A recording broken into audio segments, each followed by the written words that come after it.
Hi friends, welcome to the channel. Welcome back if you've been here before. Thank you so much for coming back if you've been here before. Today we are going to be doing a pick a card reading, and it is going to be your love life with your future spouse. This one is going to be pretty big. I do have quite a few cards. I do have quite a few things we're going to be looking at. But we have three options. Option number one is the Lovers card with Gomez and Morticia. Option number two is the Lovers card from the Eras Tour Tarot deck.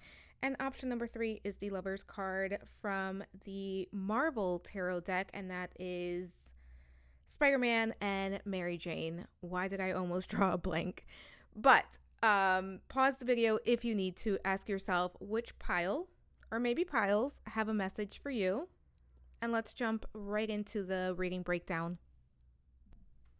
So, for this reading, I am going to be looking at quite a few things. So, first thing that we are going to open with is just who are you? Who is your future spouse? That way, you know if you have picked the correct pile. That way, you know if it is worth listening to the pile, because it's going to confirm that the reading is for you.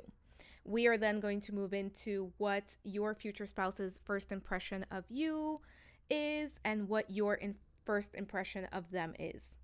Then we're going to go into what this person loves about you and what you love about them. We are going to kind of jump deeper into who your future spouse is by looking at their strengths. We are going to look at their flaws. We are going to look at the connection itself, like the day-to-day living, what type of connection this is, what is the dynamic between both of you. We are then going to look at your legacy together, what you leave behind, what you build together. We will get higher self messages from your future spouse to you, and that's just anything that you need to know, anything that your future spouse wants to communicate with you at this time. And we are going to end the reading on just some advice and some more information that is meant to find you. So, if this sounds like a reading that is helpful to you or that you would like to listen to, let's jump in. If not, if you leave me here, I hope you have a wonderful day and I hope to see you soon. All right, let's go. Hello, pile number one. Welcome to your reading. This is going to be your reading if you were drawn to the Lovers card with Gomez and Morticia. We are going to place that right over there. As a reminder, it's a general reading. Take what resonates, leave the rest behind. You know yourself best. If it does not fit, do not force it to fit. I did do a reading breakdown. I highly suggest you check that out, because as you can see, this is going to be probably a longer video.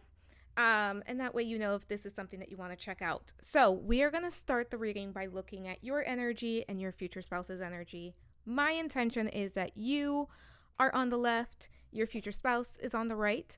However, the energies can sometimes be flipped around. But if this does not sound like you and this does not sound like you, this is probably not your pile. Try a different pile. And if that doesn't resonate, it could just be that there is no message for you in this specific reading. Also, sometimes what happens is that you will find that both piles sound a little bit like yourself. And that is because we tend to attract people that match our own energy, that mirror us in some way. So that is normal, but just keep in mind, if neither of these people sound like you, it's probably not you. All right, let's get started. So first we have the Otter. Oh, okay. Now we have the Vulture. Okay. Pile number one. Then we have Passion. And then we have Strength. Pile number one, who are you? This is... Okay, we're going to talk about it. Okay, let's see what we have for your purse. Okay, we have the Hyena. Pile number one, I just have to say, I saw the Vulture and I was like, oh, okay, who is my pile number one? And I was just like, I wonder who this person is going to be. And the fact that the first card we have for your person is the Hyena, they match your energy. And I don't think that that's something easy to find for you. We also have the Hawk. Wow. Okay. Then we have the Home card. And finally, for your person, we have the confidence card. Yeah, no kidding. Okay, so let's talk about the otter person first, and then we will get into the hyena person. So the otter person, actually, let's talk about the signs before we get into any of this, because I do know you all enjoy talking about the signs. So we have water being represented with Cancer, Scorpio, Pisces. We also have air with Gemini, Libra, Aquarius. We do have a little bit of fire down here with Aries, Leo, Sagittarius, with an emphasis on Leo. But let's talk about my otter person. Let's talk about who this person is, because there is a lot here.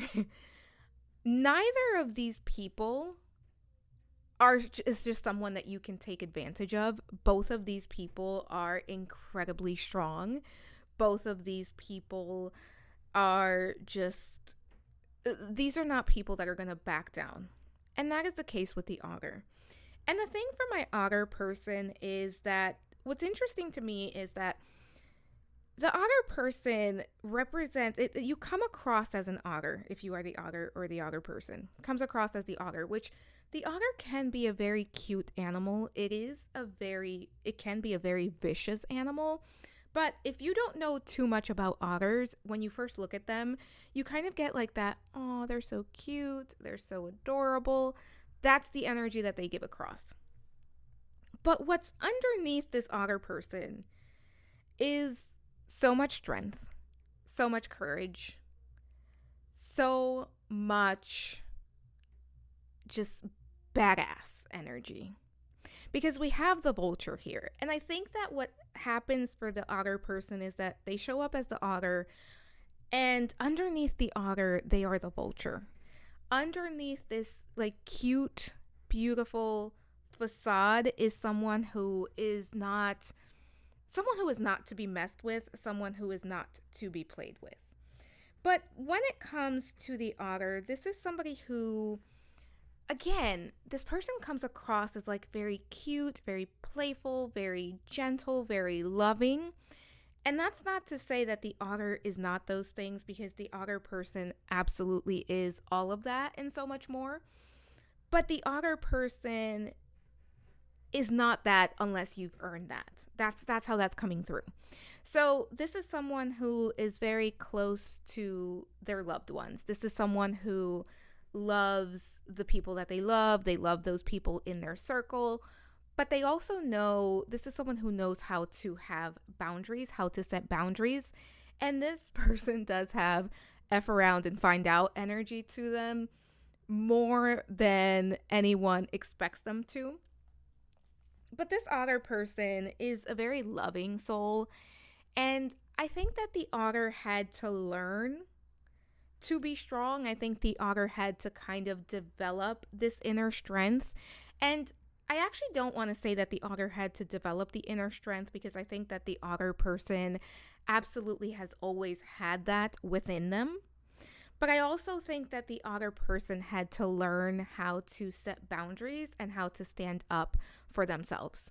Because I do think for a while, the otter person was very much almost the energy of I'm so loving and I want to see the best in everyone, to the point where I think for some, there were people that took advantage of that.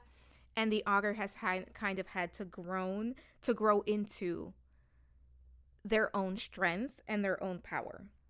But the otter person is a very joyful person, or at the very core of this person, like this is somebody who can find joy even when they're going through a rough period of time. This is also someone who is very passionate, very creative. This is someone who, again, this is someone who's had to work on their confidence, but they've reached a point where they're feeling pretty comfortable in their own skin and pretty comfortable within their own boundaries. And we have the vulture here for the otter as well. And this otter person truly loves the people that they love. Like, if you are somebody that the otter has either grown up with, or they're a close friend of yours, or they are your loved one. This otter person is going to take care of you, no questions asked. And the otter person really is a protector. The otter person really is someone who likes to be a champion of the underdog, if you will. Like, this is not somebody who's going to stand by and see someone get bullied. This is not someone who's going to stand by and see an injustice and not say anything. This is also someone who is very ethical. This is someone who has a very strong moral compass. And this is someone who is very wise. And the otter person is very... The other person is someone who does like to keep a distance from those that they are not familiar with. Like, this isn't someone who is super welcoming of new energy, especially when it's like a new person coming in. Like, this is someone who has to really almost like vet people before they get near. Like, I really need to know what you're about. I really need to read you. And I will say the otter person is very good at reading people, very good at reading situations, and very good at figuring out when someone is not being sincere. I would say that the otter person is a little bit of like a human lie detector, if you will. And this helps this person a lot because, again, this is something that they have had to learn. This is something that they have had to hone into. I do think some of these gifts were something that the otter person was born with, but also something that they really had to kind of develop with time and with experience. And the otter person, sometimes what happens with the otter person is that some people tend to either underestimate the otter, or just there's a level of surprise that comes wherever the otter goes, because I don't think that people realize all of what you are. And the otter person really does present, again, as like very nice, maybe a little bit meek, maybe a little bit like soft spoken, but what's underneath the surface is so much more than that. And I do feel that there are people that have overlooked the otter, in the sense of like, I did not know that that's what this otter person was capable of. Like, this person would start a new job and they like, you shock people just by your skill set and by your abilities, because people are not, you're not what people expect. And I'm saying you because for most of you, my viewer is going to be the otter person. But the otter person is full of surprises in the best way possible. And this is someone that if people overlook you, you will shock them. If people think you're not capable of something, you will shock them, because you come back and you prove people wrong. As I was saying, the otter person is very creative. The otter person is very brave. This is someone who knows their worth and who has been working on their confidence. There's also something that's very beautiful about the appearance of the otter person. That's coming through very strongly. For some of you, there's something about your hair. Like, you could have very full, thick, wavy, I don't know, it's like long hair for most of you. That doesn't have to be the case. It's a general reading. But this is also someone who is very much grounded in reality. The otter person has a very strong root chakra and a very strong soul star chakra. That's coming through very clearly as well. And I think that the otter person has been developing their throat chakra as well. This is someone who's very good at manifesting and grounding their manifestations into the real world, if you will. But let's talk about your future spouse. Because I kind of said this earlier, where I really said, when I first saw the otter, I was like, okay, cute. Then I see the vulture and I was like, oh, okay, I wonder who's coming in, because in order for somebody to hang with the vulture, they have to come in right. They have to be strong. They have to be secure. So the fact that the hyena is the first card representing your future spouse is just perfection. This is someone who is strong. This is someone who can really match your energy. Pile number one. Regardless of who you are, and like I said, most of you are going to be the otter, but regardless of who you are, this vulture can match the hyena and the hyena can match the vulture. It goes both ways. But before we get too much into this hyena person, let's talk about the signs that are here. So we have a lot of fire, Aries, Leo, Sagittarius. We have air, Gemini, Libra, Aquarius, and we have a little bit of earth. Actually, for this person, we have a little bit of everything, but I would say fire and air are the most prominent signs for this person, but we do have, actually, we don't have any water here. We have earth signs as well, Taurus, Virgo, Capricorn. So we have everything on this side but the water signs. So this hyena person is incredibly strong. And this hyena person is not afraid to face life. This is not somebody who is afraid to show up and do what they need to do. This hyena person is a go-getter. I will say there's something very witty, something very sarcastic, something very funny. Like they have a very dry, witty, sarcastic sense of humor with the hyena being here. This is also someone who tends to speak their mind, sometimes without necessarily thinking before they speak their mind. So keep that in mind that the hyena person can be a little bit blunt at times. But this is also somebody who is very charming, somebody who is very fun. So both of these people have that in common. Like they come across as very charming, very fun, very playful. But don't get that wrong. This is also someone who is super serious and super...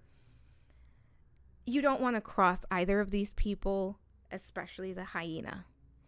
And these are two people that make the best out of what life gives them. So, this is the typical when life gives you lemons, make lemonade. But this hyena person is very good at communicating and very good at expressing themselves. The hyena person also really values their home life and values having almost like a safe place to go to. So even if this is somebody who is extremely outgoing, and I do think the hyena can be extroverted, they really value having that home where they can go back home and really relax and kind of feel safe in their space. Like they want to go back to their den, if you will, if you think about hyenas. But both of these people really do enjoy spending time with others. And one thing that I will say about the hyena person is this is someone who can use their wit and their humor to kind of just hide behind it, if you know what I mean. Like if you ask this person if something is wrong, they could kind of come back with a joke, or they could try to make light of a situation, especially if something is very heavy for them. So keep that in mind about the hyena person. But overall, this is someone who is very fun to be around, I really feel this hyena person is very good when it comes to communication and to expressing themselves. But again, sometimes they do hide behind their humor. And the hyena person is also very good at picking up on what is not said. And that's something that these two have in common. Both of these people are very good at reading between the lines. Both of these people are very good at picking up on what's not being said. And both of these people are very intuitive, but I will also say they have very sharp instincts as well. And the hyena person is a visionary. This is somebody who has a very clear picture of who they are and where they are headed. And this is someone who has a very clear picture of what they want to create in their life, and whatever they don't want to create in their life, whatever they don't want in their life, they can push out rather easily. So I will say the hyena can especially be the type of person that can like cut someone out or cut a situation out. And this isn't someone who necessarily lingers. Like once they're done, they are done. And I do feel the same about the otter person, but I will say I think the hyena is a little bit more ready to cut someone off. But this hyena person is, one thing about the hyena, and I think the otter as well, is that both of these people can be a bit suspicious. Like they can kind of just look around them and try to figure out if everything is what it seems, or if there's something deeper to what's happening around them. That's coming through very, very clearly. But the hyena person is very confident. This is someone who is not afraid to be themselves. Like both of these people are very authentic, but especially the hyena person is super authentic. What you see is what you get. And I think one of the things that both of these people are going to appreciate about each other is that their approach to life is different in some ways, but very similar in others. I'm not getting too much around careers for both of these people, but I will say whatever it is, it's go-getter. Like both of these people are go-getters. So whatever it is that they do, they are constantly working to be the best at the field that they're in. But let's keep going with the reading. So we are going to start by looking at their first impression of you and your first impression of them. So we're going to start by looking at, this is how their first impression of you is.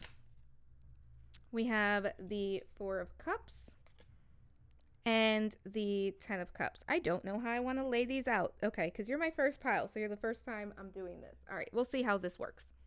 I may move some cards around. And your first impression of them, we have the 7 of Cups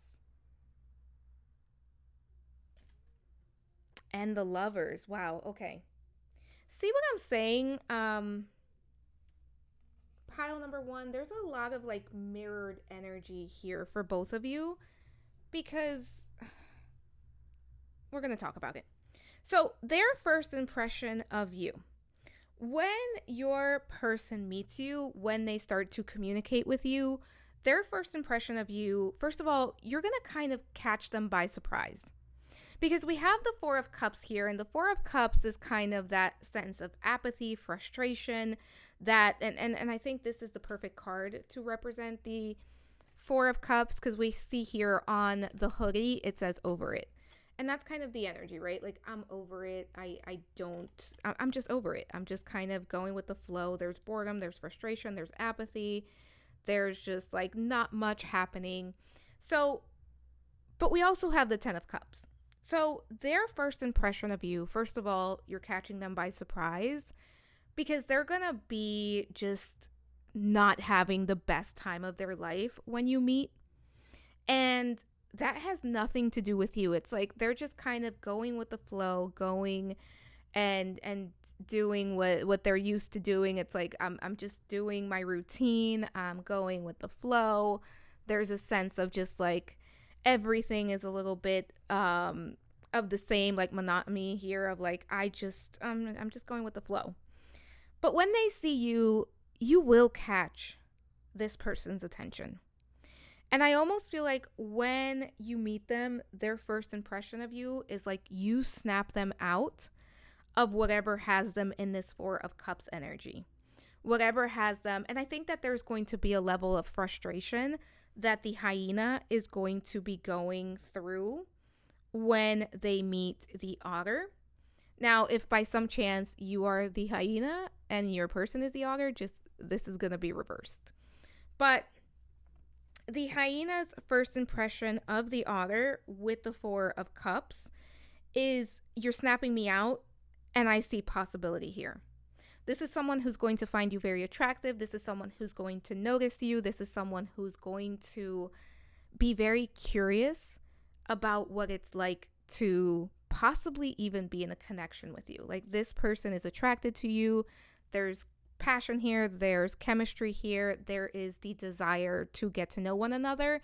And there could even be that sense of like, this is my person, or because that's a bit extreme for some people. Some people don't fall in love that fast, or this is just somebody that I really want to get to know more of because this is the type of person that I enjoy to connect with. And for the otter person, their first impression of the hyena is very similar because we have the 10 of Cups and we have the Lovers here. It's an instant recognition. It's curiosity, passion, chemistry, attraction. There's a lot of that going both ways. You both stand out to the other person. But with the 7 of Cups being here, I almost feel like the otter person is going in with a little bit of caution of like, are you real? Is this too good to be true? And it feels like the otter person may be a bit more guarded, and we do have the vulture here for the otter person. This is somebody who's a little bit more guarded than the hyena when it comes to giving someone a chance. So there really is that like, I'm interested. I really like you. Like, physically, I like you. I like your sense of humor. Like, when you connect with this person, it's like you like them. You like each other. But there is that level of like, are you too good to be true? Can this be real? Or is this like, the otter person is not going to want to rush into this. But first impression is, this could be someone who is special to me. And for those of you that are spiritual, because I do think the otter may be a bit more spiritual than the hyena, it's that like recognition is there, but also I'm just being a bit cautious and careful with who I let into my life because I don't want to get hurt. And that goes on both sides, but I want to say more of the otter because I think with the hyena, it's like, oh, okay, this is exciting. This is somebody that I actually like. I don't think the hyena likes a lot of people in the sense of like, I don't think the hyena is truly interested in many people often. Like, this is somebody who, in order to catch their attention, it takes quite a bit. So there is that level of excitement and just, okay, I'm coming out of whatever funk I'm in, and I'm in it. I'm open to this. Let's take a look at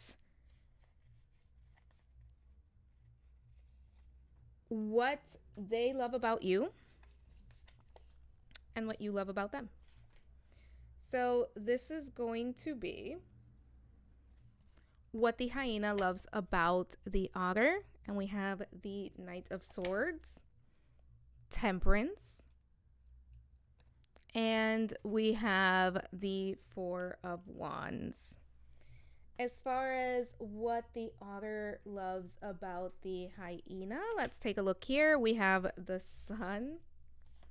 That's cute. We have the King of Pentacles. And we have Judgment. All right, let's talk about it. Pile number 1.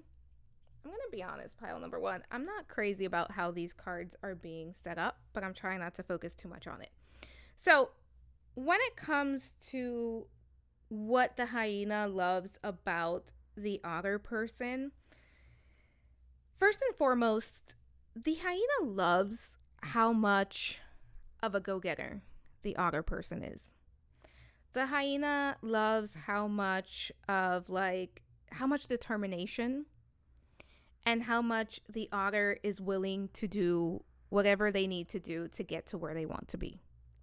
The otter is someone who has a clear picture of what they want, and especially when they have that clear picture, the otter person goes for it. The otter person is someone who walks their talk. So this isn't somebody who's just talking and not taking action. The otter person truly says one thing and then does it.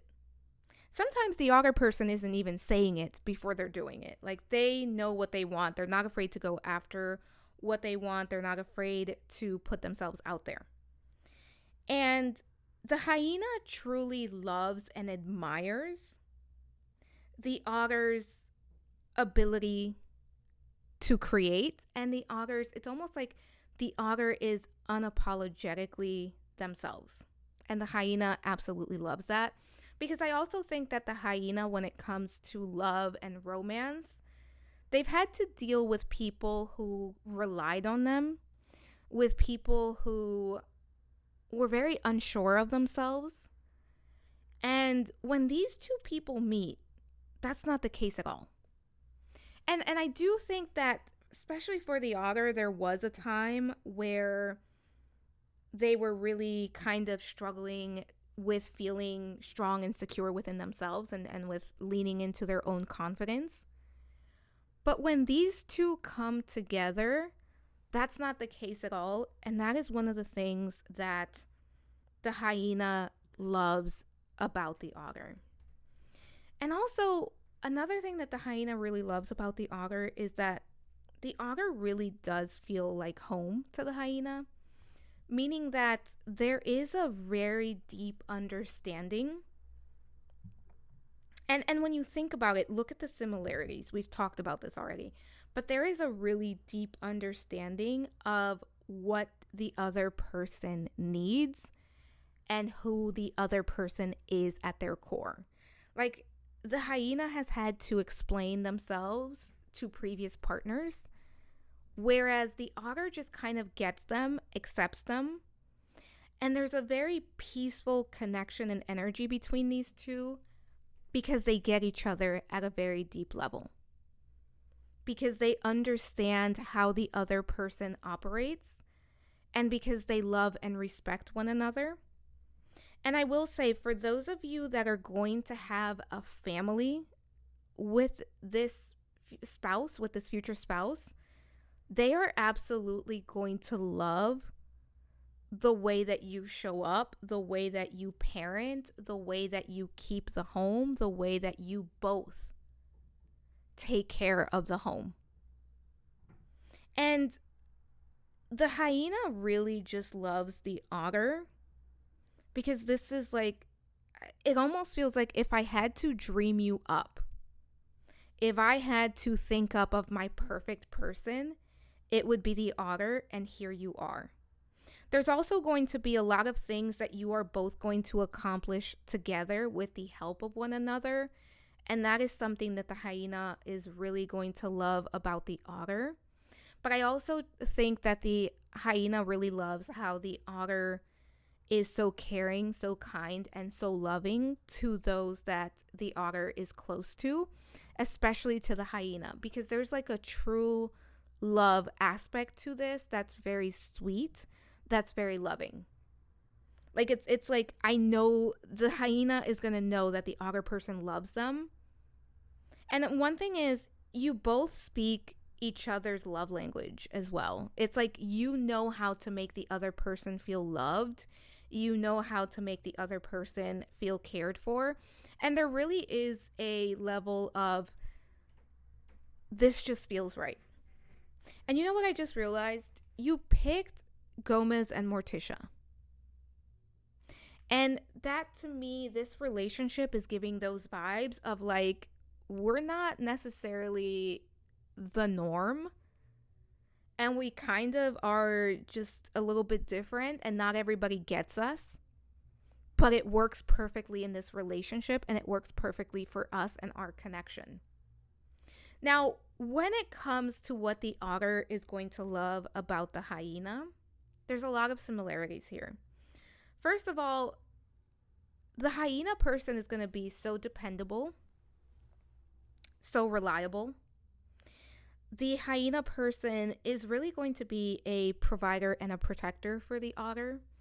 And one thing I think that the otter is really going to appreciate is that the otter really does enjoy showing their softer side. The otter really does enjoy being playful and not needing to bring out their inner vulture, if you will. But that's not always possible for them. And what the hyena is going to do is that the hyena is going to be a protective force for the otter. the hyena is going to say, I've got your back. You don't have to worry about it. This is giving, we are traveling and you get to be the passenger. You get to enjoy the ride. I'm being on the lookout. I'm taking care of things. I'm keeping track of things. Like there's something that's very much like the hyena is a caretaker. And again, both of these people are, but the otter is really going to feel protected, loved, and cherished by the hyena. And I also think that what the otter is going to love about the hyena is just how fun the hyena is to be around and how much the hyena enjoys to just have a good time. Because the hyena is going to have the otter person laughing so much. Like there's so much laughter here. There is just this deep level of, I get you. And this is how I'm going to make you laugh. This is how I'm going to make you feel safe. And the otter person also recognizes that the hyena is a soulmate, that the hyena was sent to them almost as a gift, if you will. It's like everything that I went through. And if you are the otter person, I really want you to know that everything that you've been through, once you connect and meet this person, is going to be worth it. And I'm also going to say, I think for many in this group, you meet this person a little bit later than you'd like to. Now, if you're like 20, this doesn't necessarily mean that you're going to meet your person at like 40. But I do feel like for some, when this comes together, it's like post your 30s. Like you're like 30 to 40, this comes together. Again, if you're like 20 and you're listening to this, it's probably going to be a little later than what you thought, but it's not 20 years away. But that's coming through. Like it takes a while for this to come together, but just know that regardless of who you are, it's worth it. But especially if you are the otter person, this definitely feels like, yeah, this was worth it. And this was worth every single thing I went through. And I understand why I had to grow and be ready for this to come into my life.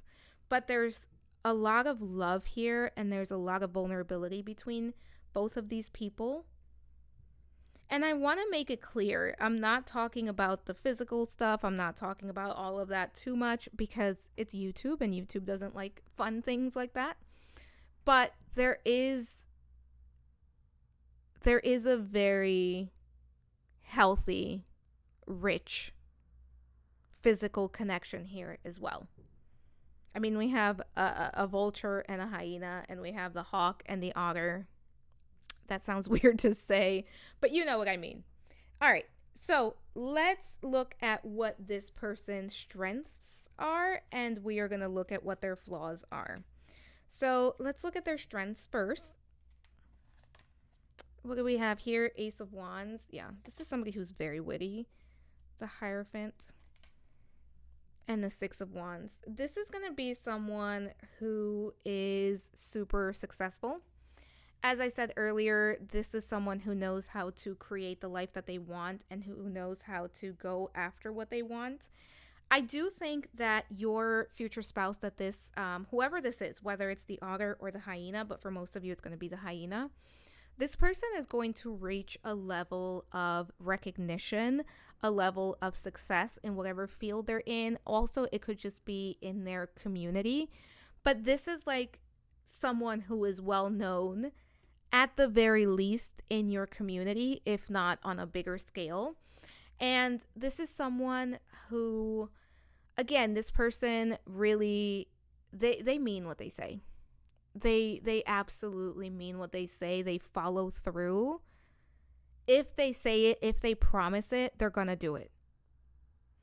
And this person is also constantly looking for ways to improve themselves. Like this is somebody who's constantly learning, somebody who is constantly exploring new ideas, new ways of doing things. I do feel that your future spouse is going to have a lot of hobbies. And I also think that this is someone who's going to have like a great variety of hobbies. Like They may be into home improvement, but they may also be into like something very nerdy, and they may also be into something artistic. This is someone who is multifaceted and who enjoys a lot of different things. This isn't like somebody who, like, all of their focus is in one area. This is somebody who really enjoys having a lot of different interests, and learning new things and trying new things as well. Your future spouse is also very adventurous. That is something that is a big strength of theirs, because they're constantly looking to explore and do new things. And I would not be surprised if this is the type of couple that is taking multiple vacations a year, or who has like a vacation home, because I do think there is a lot of success here shared between the both of you. Your future spouse is also somebody who is very self-aware, someone who understands. They understand their own inner workings, and they understand their triggers. They also understand how to deal with things as they come up. For some of you, this person could work in like the psychology field in some way, or they could have like a psychology background, because there's a lot of wisdom. And there are a lot of like, this person knows coping strategies. Like, this person, when triggered, they know how to deal with it. This isn't somebody who's going to take their problems out on anyone else.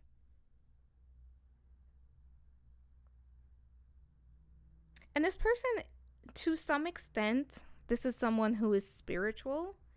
I don't necessarily get somebody who's religious, though that could be the case. Take it if it resonates. But I feel like at some level, there is a close connection to source, whether that is through a religion or more through spirituality.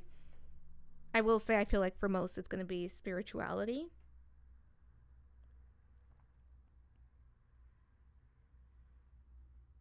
For some of you, your future spouse meditates. For others of you, they are really like, their world lights up when they're learning something, when they're doing something that they love, and it's almost like they lose themselves in their projects at times. And it's just, it's a sight to behold, because they have so much fun with it, and they really like figuring things out. For someone here, this person could be an engineer. This person could do something with their hands. This could be like construction work. I do think for some of you, this person is very good at like taking things apart and putting them back together. But let's keep going. We're going to look at their flaws. And the reason we are looking at their flaws is, one, not everything is perfect, right? Everybody has flaws. Two, this should help you know what they are. So when you meet this person, you connect with this person, you're already a little bit aware of what you may deal with. So first we have the Four of Swords. Yeah. And the Knight of Wands. So pile number one, your future spouse, their flaw is that they don't always know when to relax. And I'm just kind of chuckling because we were just talking about this. This is someone who's constantly on the go. This is someone that is always on an adventure. And I don't think that this person knows when to call it quits or when to give themselves a break. Like, this is someone, if they're working on something and they're excited or they want to get it done, they may work through the night. They may stay a little bit late at work. There's something about your future spouse. This person is a little bit of a workaholic, and that is a little bit of a flaw. Like, they need to almost force themselves to give themselves a break of like, listen, I've done enough for today. It's time to give myself a break. I need a break because I'm tired. I'm exhausted. They don't always know when to do that, and they can kind of spread themselves a little bit too thin, especially when it comes to like work, business, projects, anything of that sort. They can spread themselves a little bit too thin when they want to get something done, or they could like, oh, I promised my buddy so-and-so that I was going to do this, and I promised my other friend so-and-so that I was going to do this, and now I am overbooked, but I don't want to cancel on anyone, so I'm just going to go ahead and do it all. And next thing you know, this person is absolutely exhausted and unable to give themselves a break. That's what's coming through. I do think also for some of you, this isn't going to be for all of you. Your future spouse can sometimes get in a little bit of a funk, where they kind of have to push themselves out of it. That's only for some of you. But if that does apply, it's not a very long funk. Like, this isn't like, oh, I've just been struggling for like 6 months, a year, 5 years. Like, they kind of go, they cycle through their energy pretty quickly of like, oh, I'm feeling down. It's like a week or two where they're just not feeling themselves, and then they kind of come out of it. But a little bit of that has to do with burnout and not giving themselves the time to rest or the time to really take care of their own energy. So this could be somebody who really works themselves to the bone, if you will, um, especially mentally. I really do feel that mentally for this group. Like, this person really pushes themselves. All right, let's take a look at the connection. All right, let's see. So this is meant to be your day-to-day life, the dynamics, anything along those lines. Let's see what we have here. The world. The Fool. Okay, and the 10 of Cups. Wait, did we not have the 10 of... Yeah, we had the 10 of Cups. Okay, so let's talk about it. This connection is going to be pretty exciting. I do absolutely feel that. Like, I do feel this is a connection where there's a lot of excitement here. I also think that you guys are going to constantly go through cycles of like beginning and endings. And don't get scared. I don't mean like breakups. This just feels like, this is our routine and we're going to do this for a few weeks. And then there's a completely new routine because this no longer works. Like, there's a lot of just, this is not boring energy at all. This is not like we did the same thing for 20 years. I would not be surprised if you or your future spouse or both of you don't have like a traditional 9 to 5 job. And even if you do, it's like your day to day, your relationship, you find ways to constantly mix it up. So this can very well look like, for 1 week, we are going to cook together. Then the following week, you know what? We're just going to go out and have takeout, or we're going to go explore something new, or we're going to go take a class. There's a lot of like cycles that you go through, and there's like a lot of experimenting. And for some of you, if that resonates, there could be experimenting in your private bedroom, if you know what I mean. There could be a lot of that here with this energy. But this is rooted in love. This is rooted in connection. For some of you, you're going to travel with this person. Like, maybe you do something for work where you can constantly travel. Or this could be like we move around a lot. We kind of really just like we travel, like whether it's we're moving to a place or like we're just traveling together, or I almost feel like both of you could have jobs where you can be on the go, or you could make money in a way that you're on the go. For some of you, real estate. Maybe you like buy and sell homes, or your person does, and you both do it together. There's something here that's coming in around the actual home, the actual place that you live in, where it's constantly changing.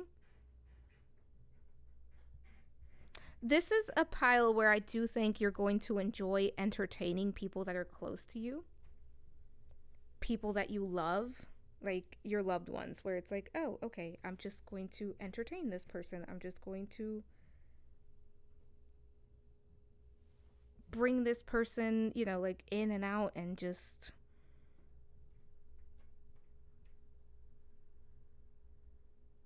yeah, like you have close friends for some of you that you continuously, like, you're bringing them in, like around you, or like you're traveling together. There's other people here, and it's people that are very, very close to you. And for those of you that want a family, where it's like, I want to have a family where we are like we're parents type of things. Like I feel like you may settle down, but there's a period of just a lot of exploration, if you will, a lot of just having fun and enjoying the process. As I was filming that, my neighbor was getting visitors, and that's why I had to pause that. So yeah, some of you are really going to have like this is like the family that has like the potlucks and the like you host Friendsgiving and all of those things. Like you have a lot of people around you, but when it comes to the relationship itself, there's a lot of renewal. There's a lot of like just reinventing yourself and yourselves and the relationship and your routines, and a lot of travel, a lot of switching things up. This could even be like we redecorate our home often. We move homes often. And if you're doing that, it's because like you're moving to different places. This isn't like I'm moving down the block and then I'm going to move down, 5 blocks. Like I'm moving across the state, or I'm moving across the country, or I'm moving across the world. That's the energy here. For some of you, Ireland is going to be important. Don't know where I'm getting that from, but like you could have a home in Ireland in the future, or you could already live in Ireland. Also, if you're watching from Ireland, please say hello because I want to know. But yeah, this feels like a very healthy dynamic between the both of you, where you're constantly challenging one another to grow in the best way possible. All right. Now, let's take a look at the legacy. What is the legacy you leave behind? And for this one, I wanted to use the mythos. We have the Page of Swords. We have, the Chariot. Yeah, there's a lot of purpose to this. And we have the Three of Wands. Your legacy, first and foremost, your legacy can quite literally be a little bit of an empire, where like you leave behind an actual home or actual business to, for those of you that have children, to your children, or to a loved one. I do think this is a relationship where you probably want to have kids, and you probably want a family, or you have a blended family that you are going to bring together in some form. But your legacy with this person is going to be how you live your life. This is a couple where there is a lot of purpose, where there is a lot of meaning, where there is a lot of growth. And you both make so much progress throughout your life. And I also think that for this group especially, there's some sort of cause that is important to both of you that you may take on. And there's almost a legacy that you leave behind in that way of just, I made a difference in X, Y, and Z. And for some of you, there's also something when it comes to, because we have the Page of Swords here, there's something when it comes to communication where I almost wonder if this is a group where you start a business together, where you write a book together, where like something that you do together, in addition to your love, in addition to the relationship, is left behind almost as like a piece of work that you did together. And I also think that it's quite possible that like you leave something behind, such as again, like I said, like this could be like quite literally like I leave behind a business, I leave behind houses. I'm getting plural there, but also I leave something behind where it's like when people talk about us, they're going to communicate the type of love that we had and everything that we accomplished together. Like there's something very tangible here, but also something that feels very emotionally driven and very like word of mouth of what you, like how people remember you and the type of connection that you had.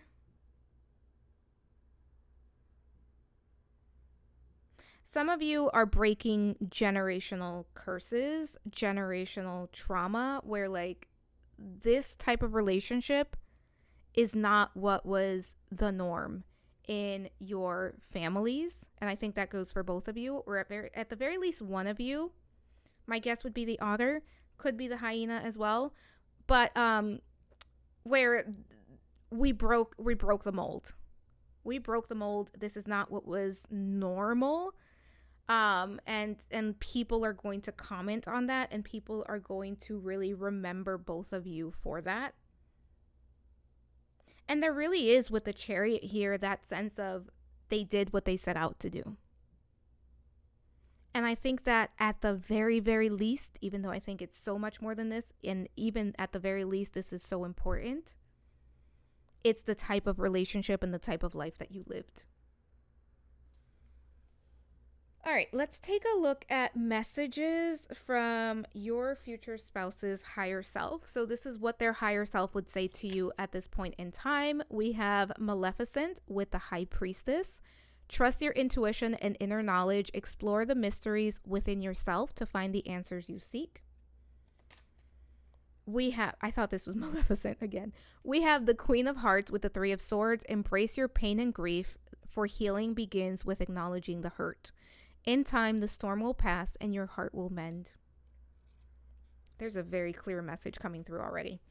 And we have, wow, the Three of Wands twice. Three of Wands, Three of Wands. We have the Three of Wands with Alice and the Mad Hatter with your vision expands and your efforts pay off. Keep your eyes on the horizon because luck and abundance are on the way. Yeah. Your future spouse's higher self. First and foremost, what your future spouse's higher self wants you to know, if you have not met your future spouse and you are growing impatient and you are questioning whether this is going to happen for you, and you are getting to a place where you may be feeling sad, you may be feeling angry, you may be grieving, maybe you're feeling lonely, maybe you're even feeling a bit bitter. Been there, done that, no judgment here. Your future spouse's higher self wants you to really lean into what you're feeling and where you are at. But your future spouse's higher self is also saying, please trust that not only are we already connected, and I think some of you already feel this person, like you feel their energy, you may have dreams with them, you know that there is something greater meant for you, and that's why you desire it. Your future spouse is really saying, lean into wherever it is that you're at right now and trust that I am coming in, because this is the same energy that your future spouse is going through right now. And for those of you with this Three of Swords being here that have gone through a breakup, or like you've been through such painful situations, and we talked about this at the beginning of the reading, I do feel that's the case for the otter. I feel like the otter goes through a lot, the hyena as well, but especially the otter. Allow yourself to heal. Even if it's not, I'm healing from a past relationship, even if it's, I'm just healing from the pain that this person is not in my life yet. I'm healing from the anger, the grief, all of those things. Hold space for yourself wherever it is that you're at. Give yourself an opportunity to be there without judgment. And know that this person is coming in. And I think for some of you, this person is coming in sooner than what you think. And I also have to say, for most of you, I don't think you know who this is. But the connection is already there. You can send a message. You can write a letter to them. You can meditate and invite them into your meditation. The connection, the spiritual connection is already there. Trust that this is going to come in and that you've earned it. All right, let's see. So I picked unsent letters, and this is what your future spouse would say to you. This could be during the relationship. This could be now, like more future self messages. If one of these or all of these or some of these don't resonate, just take the ones that do. Let's see what we have here. I would just hold you. Just to help you relax, to make you feel loved and cared for, to make you feel heard and understood. I won't offer advice you don't need. I would just hold you as long as you allow. Wow, this is really sweet. That's really sweet. And that's the energy. And I think both of you offer each other that energy of like, I get you. Because I will say, this otter and this hyena, they don't need anyone to come in and solve their issues. They just want the support and love. See what else we have. I hope you heal mind, soul, heart, trauma, past, be happy, be loved. And that's that Three of Swords energy. Be patient, be loving, be kind to yourself, especially if you haven't met this person yet. And like I said, for this group, my guess is most of you have not. And then my broken spirit and the mask I hide behind. My carefully crafted vision of self, the beast that lived inside me. There's a monster in me, or maybe it's that I am the monster. And I think that this person, regardless of who you are and who your future spouse is, whether you're the otter or the hyena, both of these people have and will continue to go through a lot of healing. And there could be times where you or your person, or both of you, probably a little bit of both of you, feel a little bit broken. And times where you are actively working on healing that and learning to love yourself for that. And one thing I will say, pile number one, is that you don't have to be perfect to be loved. You can allow love in at any point in time. You don't have to earn it. You don't have to do anything other than be yourself and allow yourself to connect to the right person. All right, let's see here. Let's see what we have here. Overthinking, playing negative scenarios in your head is creating issues that weren't there at first. So pile number one, especially if you're kind of struggling, it is, as I'm recording this is timeless, but we are near the holidays as this is going to go up. If you're struggling, try not to overthink it. Just know that your person is coming in. It's just a matter of when. And then we have forgive and release. You are stronger when you carry love and forgiveness rather than anger. Pile number one, easier said than done. But that's the message, right? Give yourself grace. And then we have deepening. A relationship will finally deepen in the next few months. You have been waiting for this. Your person is coming in sooner than what you realize. All right, let's get the final two messages. Let's see what we have here. Practice compassion. See things from a fresh perspective. Be kind to yourself, pile number one. Especially if you are feeling like this is just not going to happen for you, just offer yourself kindness. You deserve it. And then we have patience. Wow, yeah. Love is patient and kind always. And it's coming in. And I know some of you are at your wit's end, but it's coming in. I promise you that. Pile number one, don't forget to like, comment, subscribe. It really helps me out. Hit the notification bell to be notified when I post next, which is usually every Sunday morning Eastern time. Thank you for being here. Thank you for allowing me to read for you. Let me know what else you'd like to see in the comment section below. And I am wishing you a very, very happy holiday, a very, very happy week. And I am sending so much love and so many blessings your way. Hope to talk to you soon. Bye for now. Hello, pile number two. Welcome to your reading. This is going to be your reading if you were drawn to the Lovers card from the Eras Tour tarot deck. I don't know why that's such a mouthful. So I'm going to place that right over there. As a reminder, this is a general reading. Take what resonates, leave the rest behind. You know yourself best. If it does not fit, do not force it to fit. It is a general reading, so keep that in mind. I did do a reading breakdown that I highly, highly suggest that you check out because this is going to be a bigger reading. Look at how many cards we have. That way you know if this is the right reading for you, and you also know what to expect. So for this reading, we are going to start by looking at your energy and the energy of your future spouse.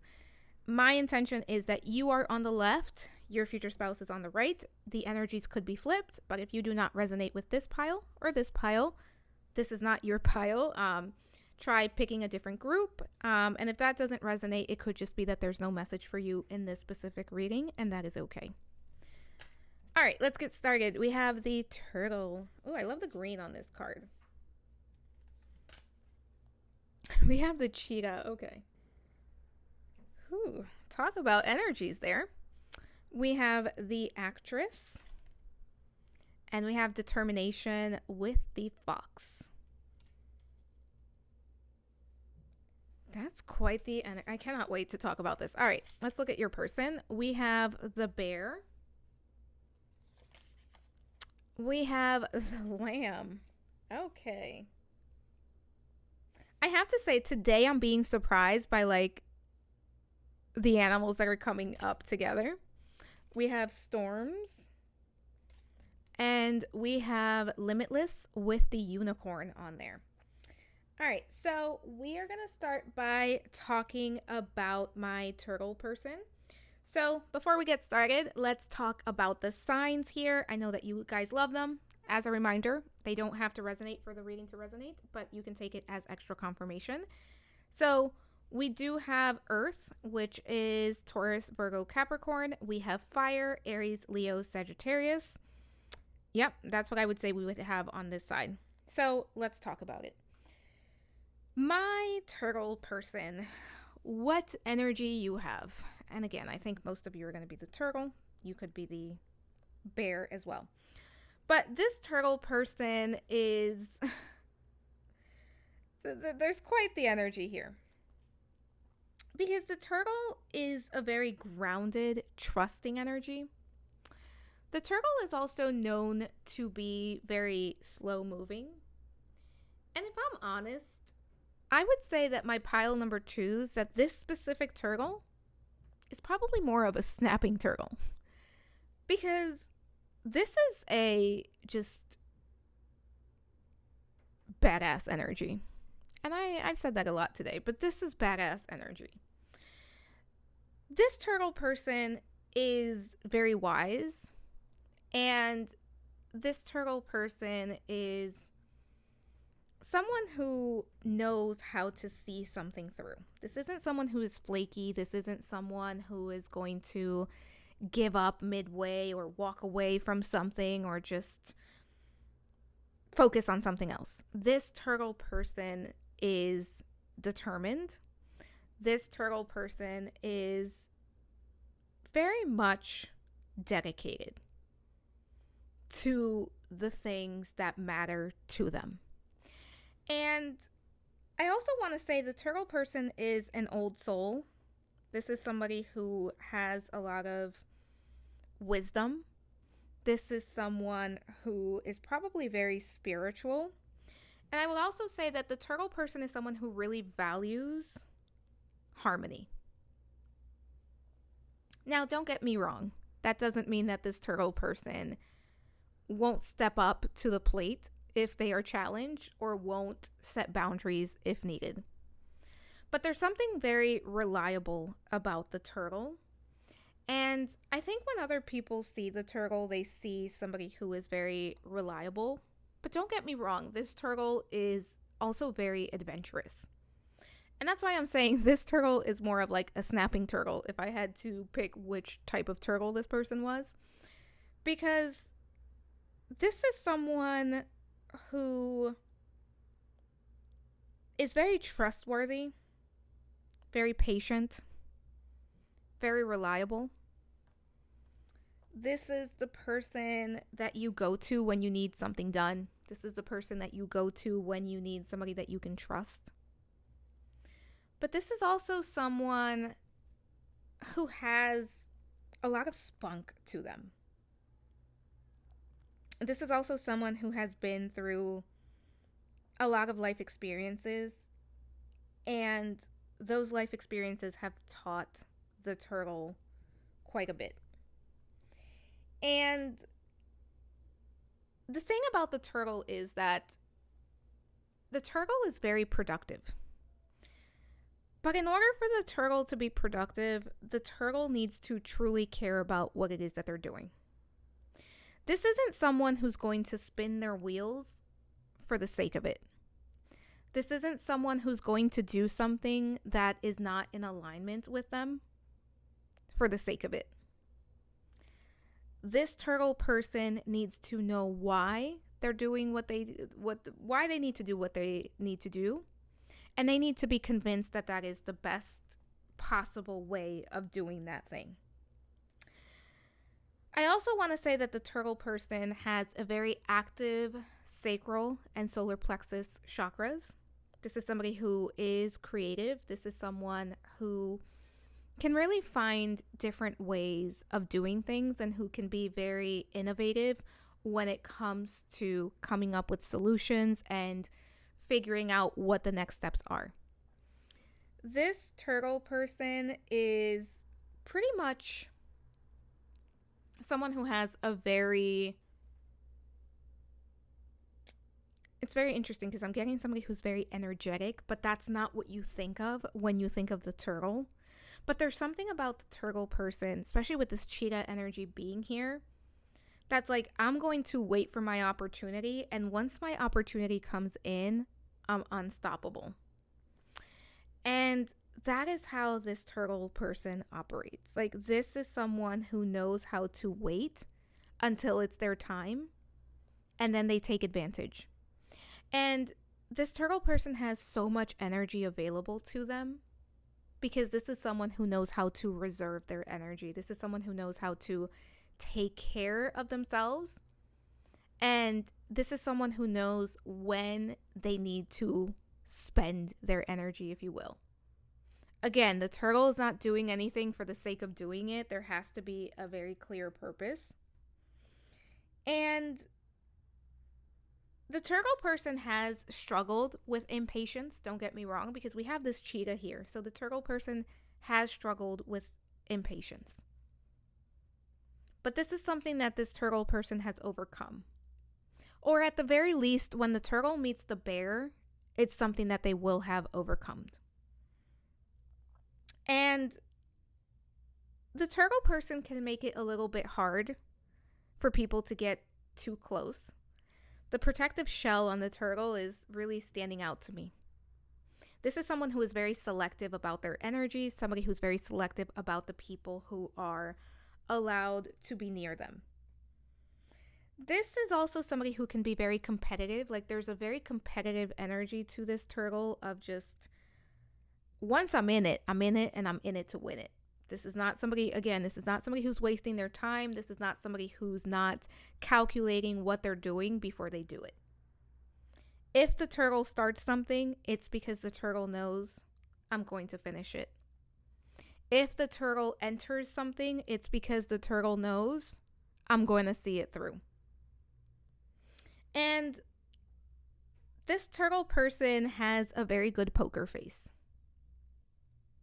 There's something about the turtle that, like, not everybody gets close and not everybody gets to know what the turtle is actually thinking or planning. And I don't want to use the word secretive because it's not in a secretive way. It's just in a you don't need to know way. And I think that even when it comes to people that are close to the turtle kind of just doesn't let everybody in on what's going in their mind and what their plans are. And for many, I will say the turtle is probably more introverted.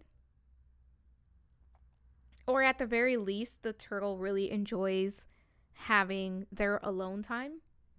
This is not somebody who has a lot of friends. This is not somebody who has a lot of acquaintances. This is somebody who is very selective about who they allow in. But this is also somebody who knows how to gain momentum. And that's kind of what's coming through. It's like the turtle and the tortoise and the rabbit, or the hare. The tortoise and the hare. Is that the story? Somebody tell me in the comments. But where, the rabbit, the hare starts, and it's like it's faster. And the turtle, it's taking its time. But what ends up happening is that the hare just tires himself out. and the turtle ends up winning the race. That is the vibe of this turtle person. It's like everybody needs to do what they're doing. Don't worry about me because I'm going to come out on top. And the turtle person does. Like, this is somebody who's very accomplished. This is somebody who is going to continue to accomplish a lot of things. And I will say, I do think the turtle is very good at attracting the right people, the right situations, the right opportunities. There's something about the turtle that's like drawing in what it needs. And there is a lot of creativity here as well.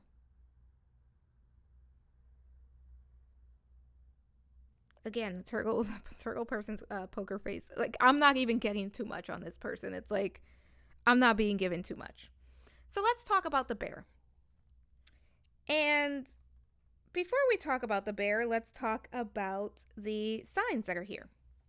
So with the bear, we have Earth, which is Taurus, Virgo, Capricorn. We also have a little bit of fire, I would say fire down here with Aries, Leo, Sagittarius, and maybe a tiny, tiny bit of air with Gemini, Libra, Aquarius. But the main sign here is Earth with Taurus, Virgo, Capricorn. So this bear person is very similar to the turtle. But I think that the difference is that the turtle appears to be a lot smaller and the turtle doesn't appear to be as scary as the bear. And that's not to say that your person is a scary person or that there's people that are afraid of them, but you both do have big energy. Like, you both have that, like, you demand respect. Your energy demands respect. And this bear person is somebody who is very caring. This is somebody who is very strong. And I don't just mean in the physical sense. I mean that this is somebody who is mentally strong. But also in the physical sense, I do think that the bear person is much taller than the turtle person. There's like a difference in height here. Where the bear person, like the turtle person, I don't know. That may not resonate for all of you, but I'm seeing it where it's like the bear person is probably quite a bit taller than the turtle person. That's not going to apply for all of you, but if it resonates, take it. But this bear person is very reliable. This bear person is very respectful as well. And I would even say stoic. Like, the bear person is very stoic. They're very cool, calm, and collected. And this bear person is constantly going through periods of growth where they are evolving, growing. And almost like the bear goes into hibernation, I do feel that the bear person kind of has their own level of that, of just... They go through periods where they go within and they're not very social or they're not very much connected to the outside world. And I will say I think you both have that in common, though I do think the bear is a bit more introverted. Like, I think that the turtle can be a bit of an ambivert if the turtle needs to be, whereas the bear feels very much so introverted and very much so I like enjoying my time. I am getting that the bear person really enjoys like reading, watching TV. There's something about this bear person, like they really enjoy nesting and being in their home. And the bear person is constantly going through periods of just learning about themselves and periods of growth. And what I love about this bear person so far, we haven't gotten to the rest of the reading, but one thing that I really love is that this is somebody who can be very vulnerable, especially when it comes to being vulnerable with self, of just, this is what I'm feeling, this is where I'm at, and this is what I need to do to get through this. And this bear person is constantly going through new beginnings. Like, there's a level of like, I'm going through a new beginning, I am starting anew, I am going to I'm going to approach things in a different way. And the bear person really does appreciate, but also need their peace. This is someone where having their safe space is everything to them. And they don't allow just anyone into their actual home. Like, even if they have friends, they may have friends that's like, yeah, we hang out, but I don't really invite people over. I think the turtle, there's something about the turtle that could be true for them as well. But the bear is very wise. I would not be surprised if this bear person is like a teacher, if this bear person is. There's something about this bear person that's very wise where they could be like teachers. I'm trying to think of other professions that this bear person could be. And I think for many, the bear person has had like a very extensive educational background. That doesn't have to be the case, but I do think for some that will be the case. But this bear person can be a little bit quiet at times. And don't get me wrong, I'm not necessarily getting that the bear person is shy or that the bear person doesn't know how to communicate. I think that the bear person is a little bit of a people watcher, and like this is somebody who's just quiet, very observant, and not. This is definitely not the life of the party. Though, if I'm honest, neither is the turtle, right? Like, I don't think these are the two people that walk into a room and they just are the loudest in the room. It feels like they're more reserved.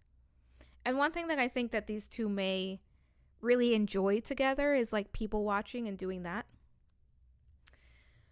But one thing about the bear is that the bear truly knows how to manifest what the bear wants. This is someone who does the work. The bear person is also a very good listener. And that really helps the bear person. Like, there's something about this person could be a therapist as well.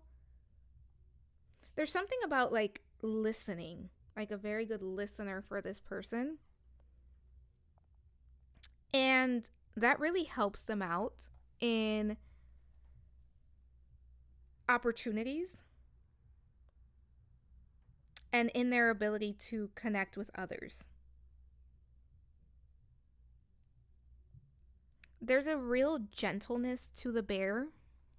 But what's funny is that what I'm getting is like a very gentle soul inside of like someone who like you would see if you physically see the bear. I don't think that's what you get from the bear.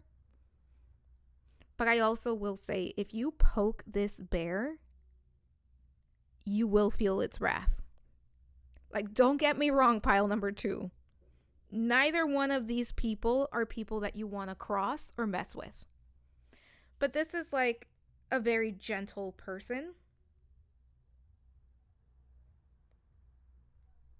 And I think the bear can be very patient as well. There's a lot of opportunities for the bear, and there's a lot of things that the bear is able to accomplish, and this goes for both of these people. I feel like when the bear is manifesting, there's more of an ease, and when the turtle is manifesting, it's more of like planned out, just very intentional.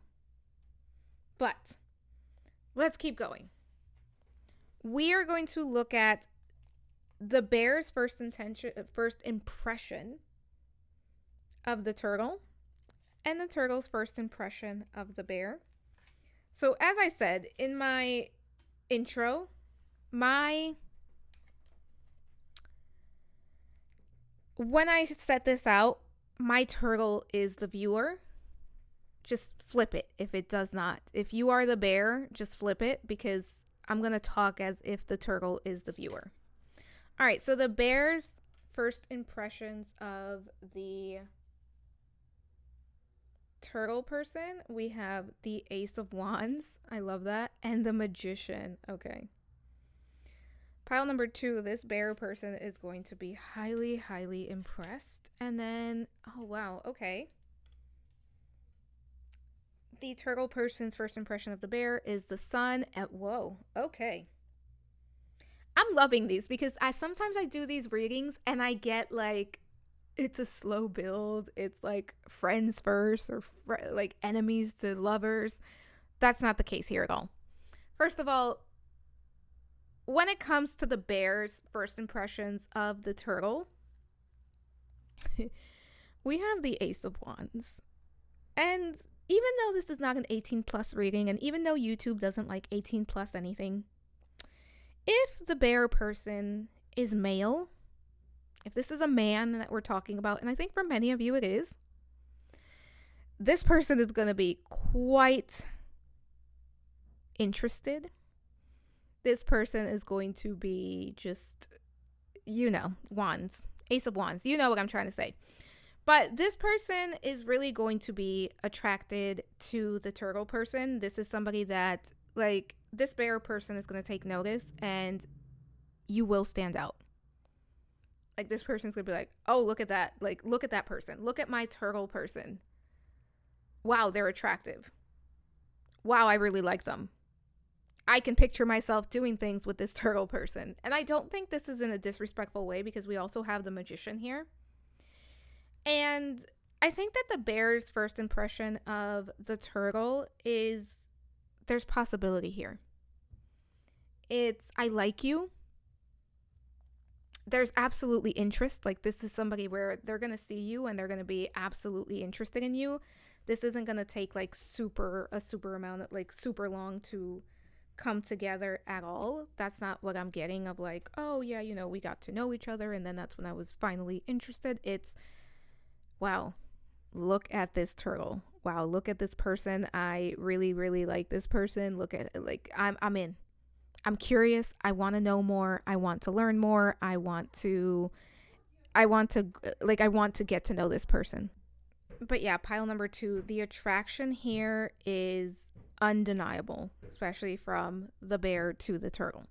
Now, when it comes to your impressions, your first impressions of the bear, or the turtle's first impressions of the bear, there is a level of just excitement here. We do have the Sun and the Four of Wands. There's like a level of excitement. I want to get to know you. There is also a lot of physical attraction. But I think that for the turtle, there's also that level of just, I am just excited to get to know you. I am excited to learn more about you, which again, both of you absolutely have that same energy. But I think that the turtle has recognition when it comes to the bear of like, this could possibly be more. And now that I say that, it's the same thing because we have the magician here, which it's about manifesting, creating. It's also about just, the attraction. But the Four of Wands and the magician can be very similar in that sense of like creating something, especially because the Four of Wands is the card of marriage, is the card of just, again, it's like the card of a milestone, of marriage, of reaching a new level, of gratitude. I think both of you do have a level of recognition of whether it's I'm spiritual and my level of recognition is knowing that this could very well be the person that I've been waiting for. I almost feel like if it's, if you're watching this and you're like, wait a minute, is this my bear? Wait a minute, is this my turtle?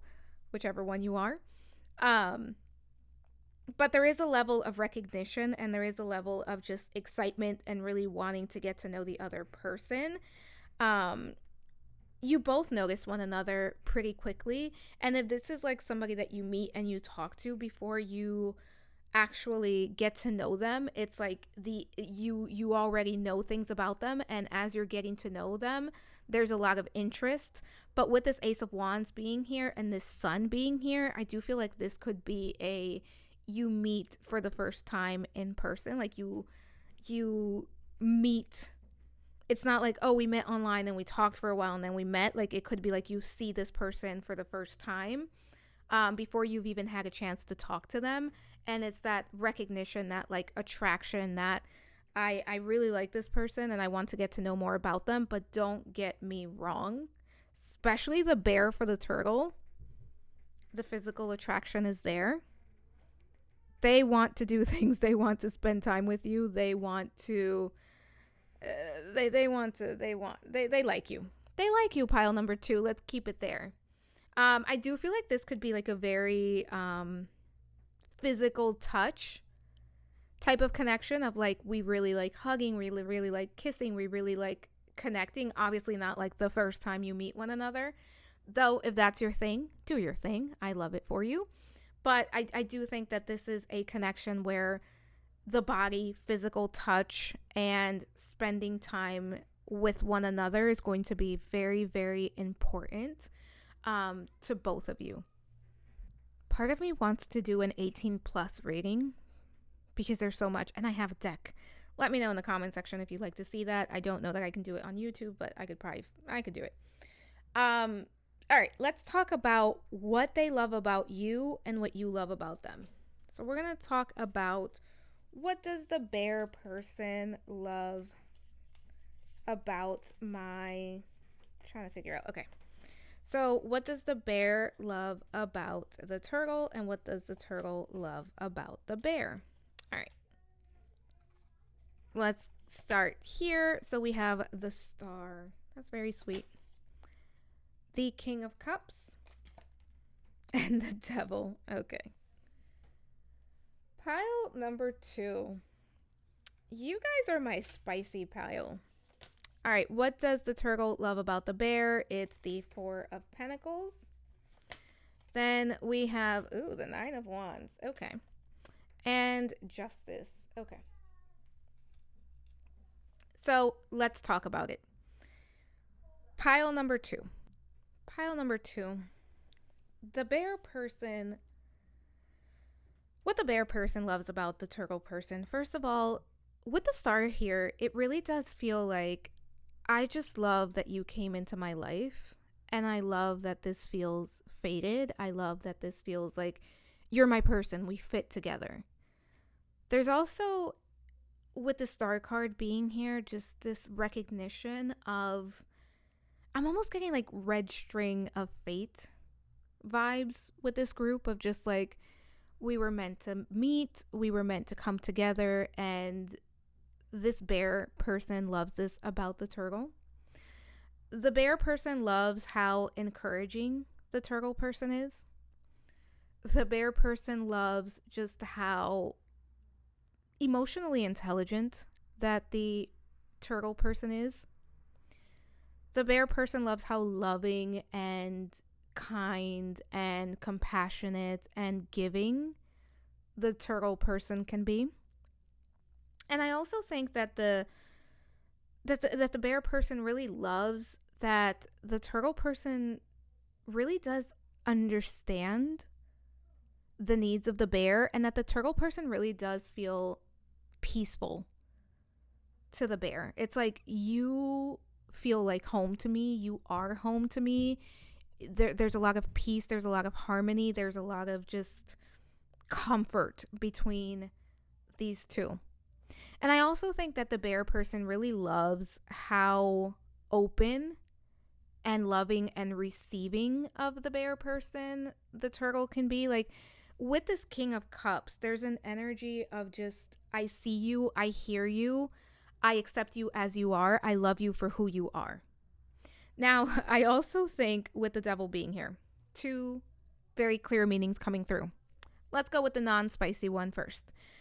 I really think that the bear person loves just how strong the turtle person is, and that the bear person truly loves that the turtle person is constantly reinventing themselves, because that's something that's very important to the bear, because that's something that the bear is constantly going through. It's like, I'm going through growth, I'm going through change, I'm evolving, I'm growing, I'm expanding, I am being the best version of myself. And I think it's very important for the bear person to have someone who not only respects that, but also is trying to better themselves, because truth is, pile number 2, I think we all know that some people, they're okay with being who they are and not growing and not expanding and not evolving. They're okay with being the same version of themselves, and that's not something that either one of you are okay with. I also think that the bear person really loves the physical connection that they have with the turtle, because I do think they This is a relationship where both of you really get one another on an intimate level, where you both may have the same type of interest or the same type of like I'm thinking of a word to say because I don't want to say it because YouTube is going to ding me if I say certain things. But both of you have the same types of interest and the same types of temperament when it comes to your intimate life. Now, when it comes to the turtle person, what the turtle person loves about the bear person, one thing that I really think that the turtle loves about the bear is how safe and reliable the bear feels to the turtle. I also think that the turtle person is very accepting of the bear and where the bear is at, and that the turtle person really loves that the bear offers them the same thing. I think that there is a lot of admiration and love from the turtle for the bear when it comes to how far and how much the bear has grown. Because there's almost this recognition of you've been through so much and you've made it out on the other side of that. There's something that the turtle really admires about the bear, and I think that that has to do with either what the bear does for work or how the bear shows up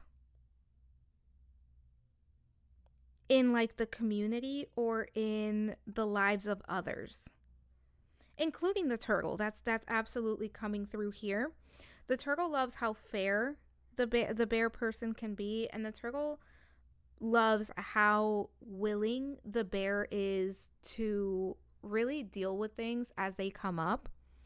There's a lot of understanding between these two, and I have to say, for some, this almost feels like a second marriage type of energy that's not going to resonate for everyone. But if it does, take it. If not, leave it behind. But it does feel like for some of you, this could be like a second marriage, or someone that you connect with after a very difficult period in your life. It could even be like maybe not a second marriage, but there's like a very long-term first relationship for one of you. Could be both of you, but especially for the turtle person. And then that ends and then you meet the bear. So there's like a lot of deep understanding, deep love. And the reasons for that deep love is you get me, you understand me, you see me. And I also see how much you've worked and how much you do.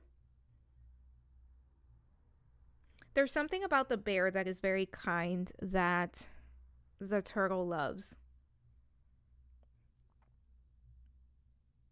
And the bear is the type of person who is a provider, the type of person who is willing to take on more than they have to. And I really think that the turtle loves that about the bear. Like, this is somebody who is going to take the shirt off of their back to give it to someone else, to take care of someone else. And I really do think that the bear person is going to take care of the turtle person in a way that makes them feel very safe. I would not be surprised if the bear person is like taking on responsibilities. Either this could be like let's say there are children here. If the turtle has children, the bear person could be like, I'm going to be the step parent. I don't care. I'm going to show up. I'm going to do whatever I need to do. The bear person is just very supportive. The bear is a caretaker in many ways. I would not be surprised if the bear is either helping the turtle out, like financially, in addition to just being there for them, or if it's like the bear person takes care of like their parents, or they both take care of the turtle's parents, something along those lines. There's something about the bear person that this turtle person loves a lot, that has to do with like their ability to show up, provide, and caretake. All right, let's talk about their strengths.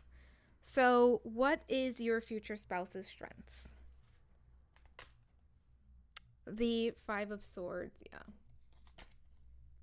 Justice.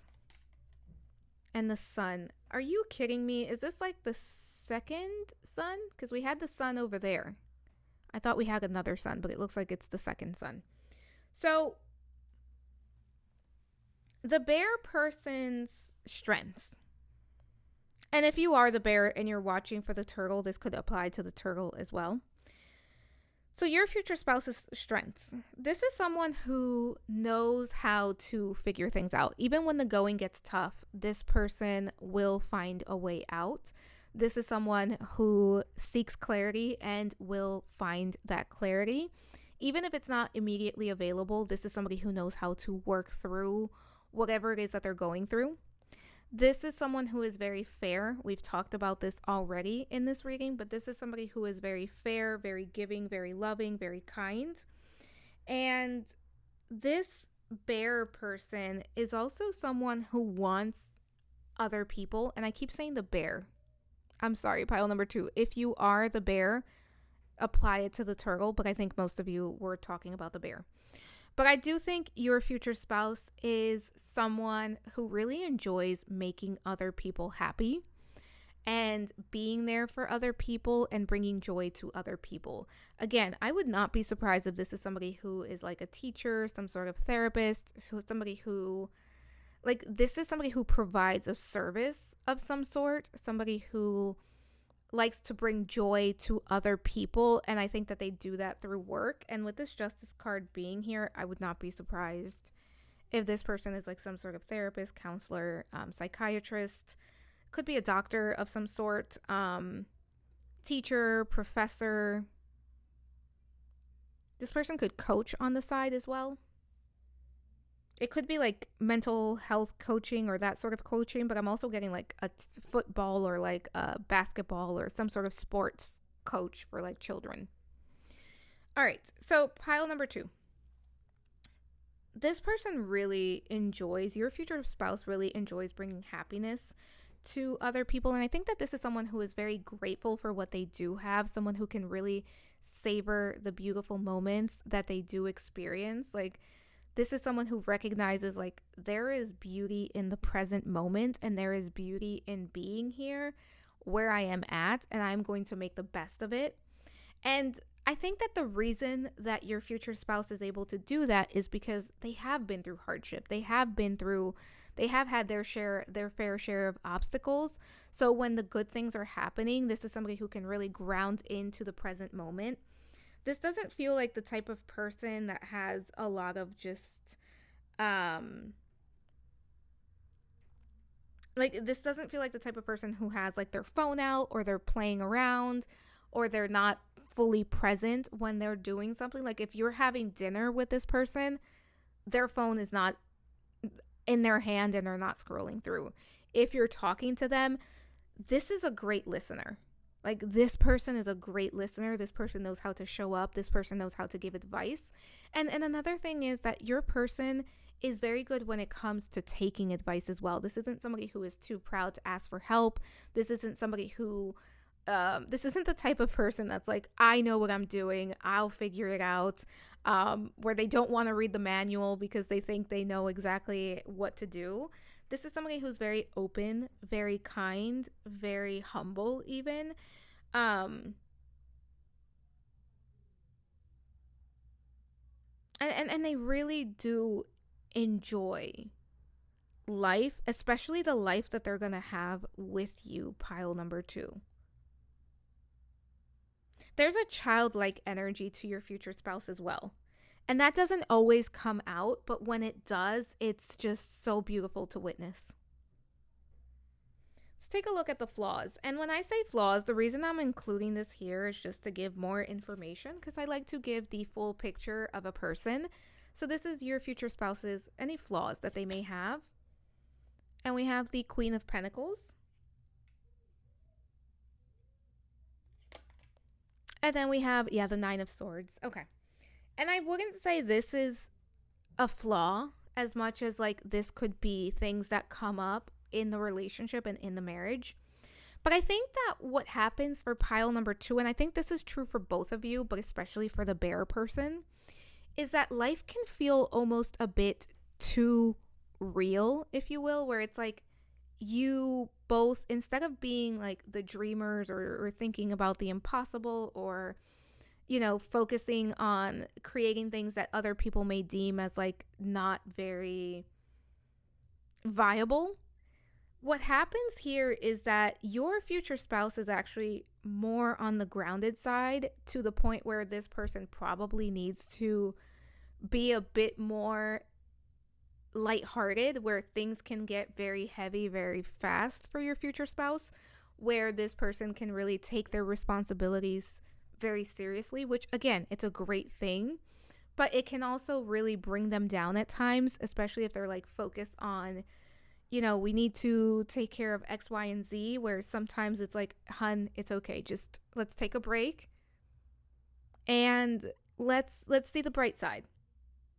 So I do think that this is somebody who can get very bogged down with the responsibilities of everyday life, and I think that that's why part of their strengths is their ability to see the beauty in life and their ability to be grateful for what they do have. But that doesn't mean that at times they don't get like overly focused on what could be better and overly focused on what they should be making better, if that makes sense. Like, there's a real focus that this person has at times that they struggle with, of like, life just feels so real. This is the to-do list. I have to get all of this done. I can't have fun until all of this is done. I gotta get moving. I gotta get going. This is somebody who can also be a little bit of an overachiever. And I do think, to be completely honest, that at times this person does deal with like anxiety. And they can feel overwhelmed at times. And I think that your future spouse sometimes just wants things to be the best that they can be. And it can be hard to lean into just allowing things to unfold, especially when there's like a level of chaos or when there's a lot happening. This person can really feel like burdened by all of those things. And part of this is this: your future spouse wants to be the best version of themselves, and so there's a good reminder here that it's not always about healing, it's not always about reaching the next level, it's about enjoying the journey. And there will always be something to heal. There will always be something that requires our attention. And sometimes it's about allowing yourself to just be where you're at. And that is something that your future spouse is learning and going to continue to learn. Let's take a look at the connection, the dynamics here, like the day-to-day unfolding of the relationship. The Magician, the Ace of Cups. I really love these. And the Three of Pentacles. Okay. Pile number 2. First things first. You two are going to be friends. You two are really going to get along. And I'm not saying that this is a connection that necessarily starts out as a friendship. For some of you, it could. But I think for most of you, there is that instant connection between the both of you. So I doubt that for all of you, this is going to start out as a friendship. I would actually say for many of you, this is like, we like each other and let's go for something romantic immediately. Like, let's start there. But at the base of this, there is friendship. Your relationship with your future spouse is one where you truly enjoy spending time with one another. You truly enjoy learning from one another and talking. I think that this is a group where like you can sit in the same room and read a book and you don't have to say a word, but you just enjoy spending time together. It's that level of comfort, that level of feeling safe and secure within each other's company. This is a relationship where I think you're going to enjoy doing things like eating together, maybe cooking your meals together, just spending time together. Again, like I said, you can sit in the same room and just like watch something or read a book or just be in each other's presence without feeling like you need to say something. And that's not because you don't get along. That's because you're both very comfortable with one another. And I also think, I said this from the beginning, I think both of you are probably very introverted, and both of you really enjoy kind of having peace and quiet in your life. Like, this doesn't feel like the group where you're constantly on the go or you're constantly doing something. Like, there's a real level of, we just enjoy each other's company and we enjoy our home. I really think that this is a group where it's like, we just enjoy our home and we enjoy spending time in our home. Pile number 2, I do think that your day to day, like your dynamics with your future spouse, your connection itself is one that is very nurturing, very loving, one where you can really talk about just about anything with your future spouse, where you enjoy spending time with one another and you enjoy creating with one another. Like, if you have hobbies, you do them together, not necessarily like we have to do everything together, but we enjoy each other's company while we do it. So it could be like one person is reading a book, the other person is building a Lego set. I don't know, I'm just making things up, but you know what I mean.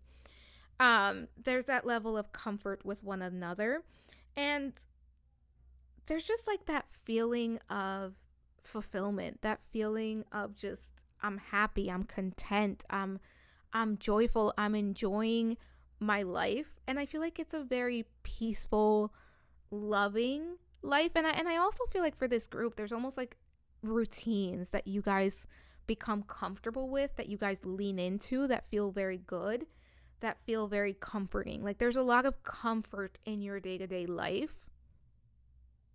There's like, we come home to one another and we really enjoy being with one another and just spending time with one another, and just being in each other's presence. And I do think that, especially for this group, it's like, this person is your bestie.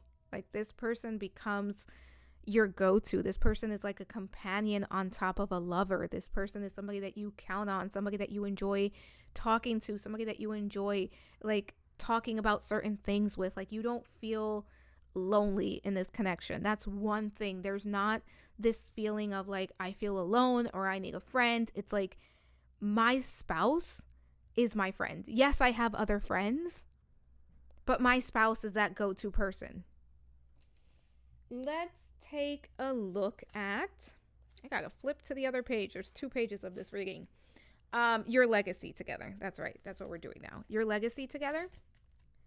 We have the 7 of Swords. Oh, the 6 of Cups. And the Lovers. Wow. Wow, pile number 2. We have the 6 of Cups, which is a soulmate card, and the Lovers, which is a soulmate card. Your legacy with your future spouse, what you leave behind, what you create together is quite simple. Love.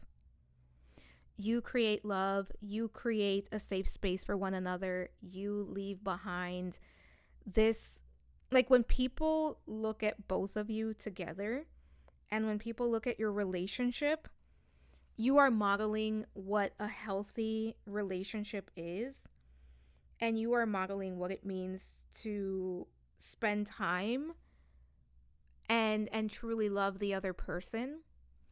There's just a like your legacy is your relationship. Your legacy is your connection. Your legacy is people thinking back and saying, like, just, you know, the even when you're gone, people thinking back, and you're really setting the example of what that is. And with the 7 of Swords here, because the 7 of Swords could be a card of betrayal, but it's also a card that really calls for being honest, right? Truly seeing things for what they are and being honest with yourself. Like, for me, the 7 of Swords really speaks to remove the rose-colored glasses and see things for what they are. And I think that your legacy is your love together, and the fact that you love each other, the good, the bad, the ugly, the beautiful. The fact that you love each other exactly for who you are, and that neither of you has to pretend to be something that you are not in order to be loved by the other person. And that's the legacy. Like, yes, there can be other things. Don't get me wrong. I think that there are other things that you know, like physical things But the legacy itself, the thing that people will remember you by, the things that you leave behind in this world, is the relationship itself and the type of relationship this is. Like if you have kids together, or if either one of you has children, it's like they look back and they're like, I want a relationship like my parents had, or like my so-and-so had with their significant other. That's beautiful. All right, let's take a look at the messages your future spouse's higher self has for you right now. So we have Snowman Olaf with Ace of Cups. Wait.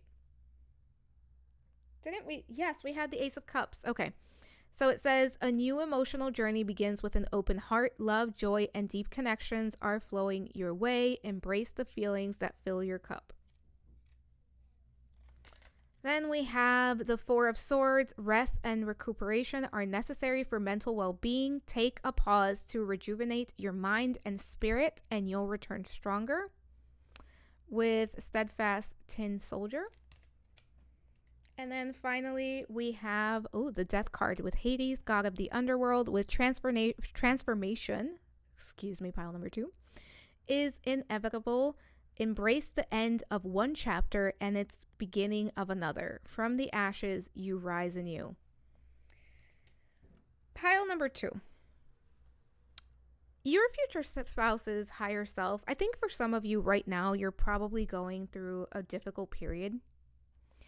And I don't think many of you have met this person. So if you haven't met this person, this is especially for you. Even if you have, obviously it's for you. But your future spouse is really saying to lean into wherever it is that you're at right now. Your future spouse is saying to fill your cup, to love yourself because you deserve love, to love yourself because that is what your future spouse's higher self wants. Do what you need to do to take care of yourself. Practice self-care, self-love. And for those of you that are struggling with self-love, your future spouse is saying, love yourself like I would, like I do, right? Because this is from their future, from their higher self. And your future spouse is really also emphasizing that for those of you that are going through a period of transformation, that period of transformation is going to lead you to your future spouse, that period of transformation is going to help you both connect. So leaning into that moment and making the best of it is what you're being called to do. For those of you that may be going through, it could be loneliness, a breakup, it could just be something that is completely unrelated to relationships. Just know that whatever transformation is happening, whatever is leaving your life, whatever is making space in your life, it's doing so for 2 reasons. First, it's doing so because it's giving you an opportunity to love yourself. It's giving you an opportunity to get to know yourself again. It's giving you an opportunity to hold space for yourself and to give to yourself. And it's also creating the opportunity for you to connect to your future spouse. Let's take a look at, I want to see what we have here, if I can pick these cards up. All right. So we have unsent letters, and these are just what your future spouse would say to you either when you're together or right now. Take these if it resonates. My body is ruined for you. No one else will do. Nothing else compares. Just the thought of you sends me over the edge. Yeah, that's the energy. This is a very physically intense connection. That's how I'll put that. What more could I ask for? At least you are happy. And I think that this is this person's energy of what more could I ask for? Once you connect with this person, you're everything that they've wanted. And I think that they're everything that you wanted too. Oh, okay. It says, you are my everything. You are my good vibes. You are the butterflies in my stomach. You are the person that I think about. Oh, you are the person that when I think about you, I smile. You are the feeling of total happiness. You are the warm feeling of being loved. You are the sunshine that breaks through the clouds on a rainy day. You are the reason my life feels complete. You are my everything. And you will be your future spouse's everything. And I think they're going to be your everything as well. That's very beautiful energy, pile number 2. Let's see what else we have. Take your power back. You are giving someone control over how you feel. Your happiness should only depend on you. And I think this card, pile number 2, is advice for you of you are the co-creator in your life. You have autonomy over your life. You get to choose how you are going to react. Take your power back, whether that is from someone else or just circumstances in your life. This is a time of empowerment for you. Then we have past lives. You have known this person before. It is a soulmate from a past life. So yeah, there's a very strong connection here. And finally, be present. You will attract love by enjoying your life as it is. Wherever you are, be all there. And this is something that is very true for your future spouse, but I think that this is also something that is very true about the connection itself. Like if you want to really connect with this person, and being present and being in the present moment and being wherever it is that you are and understanding that it's okay to be where you are, even if it's I'm not okay, it's okay to not be okay. And I know that's very cliche, but I think that also is very much what your future spouse's higher self message for you was. All right, let's see. Final 2 cards. Let's see what we have here. Goodness me. Today is not my day with these cards. Like attracts like. If you long for more, be more loving. If you long for more love, be more loving. Yeah, create more of what you want because it's going to come in for you. And then we have demonstrate love. Find out what is important to those you love and act on it. And this is going to be very important in this relationship, but also demonstrate love to yourself. The Ace of Cups is very important for you, pile number 2, and it's all about giving love to yourself, being love, self-care. That is your homework right now, and everything else is going to fall into place. Trust and believe that. Pile number 2, that is what I have for you. Don't forget to like, subscribe, hit the notification bell, leave a comment. It helps me out a lot with the algorithm. Let me know what you thought about the reading. Let me know what else you'd like to see as well in the comment section. I post every Sunday. Thank you for allowing me to read for you. I am sending so much love, so many blessings, and I hope to talk to you soon. Bye for now. Hello, pile number 3. Welcome to your reading. Thank you so much for being here. This is going to be your reading if you were drawn to the Marvel Tarot Deck Lovers card with Spider-Man and MJ. We're going to place that right there. As a reminder, it's a general reading. Take what resonates, leave the rest behind. You know yourself best. If it does not fit, do not force it to fit.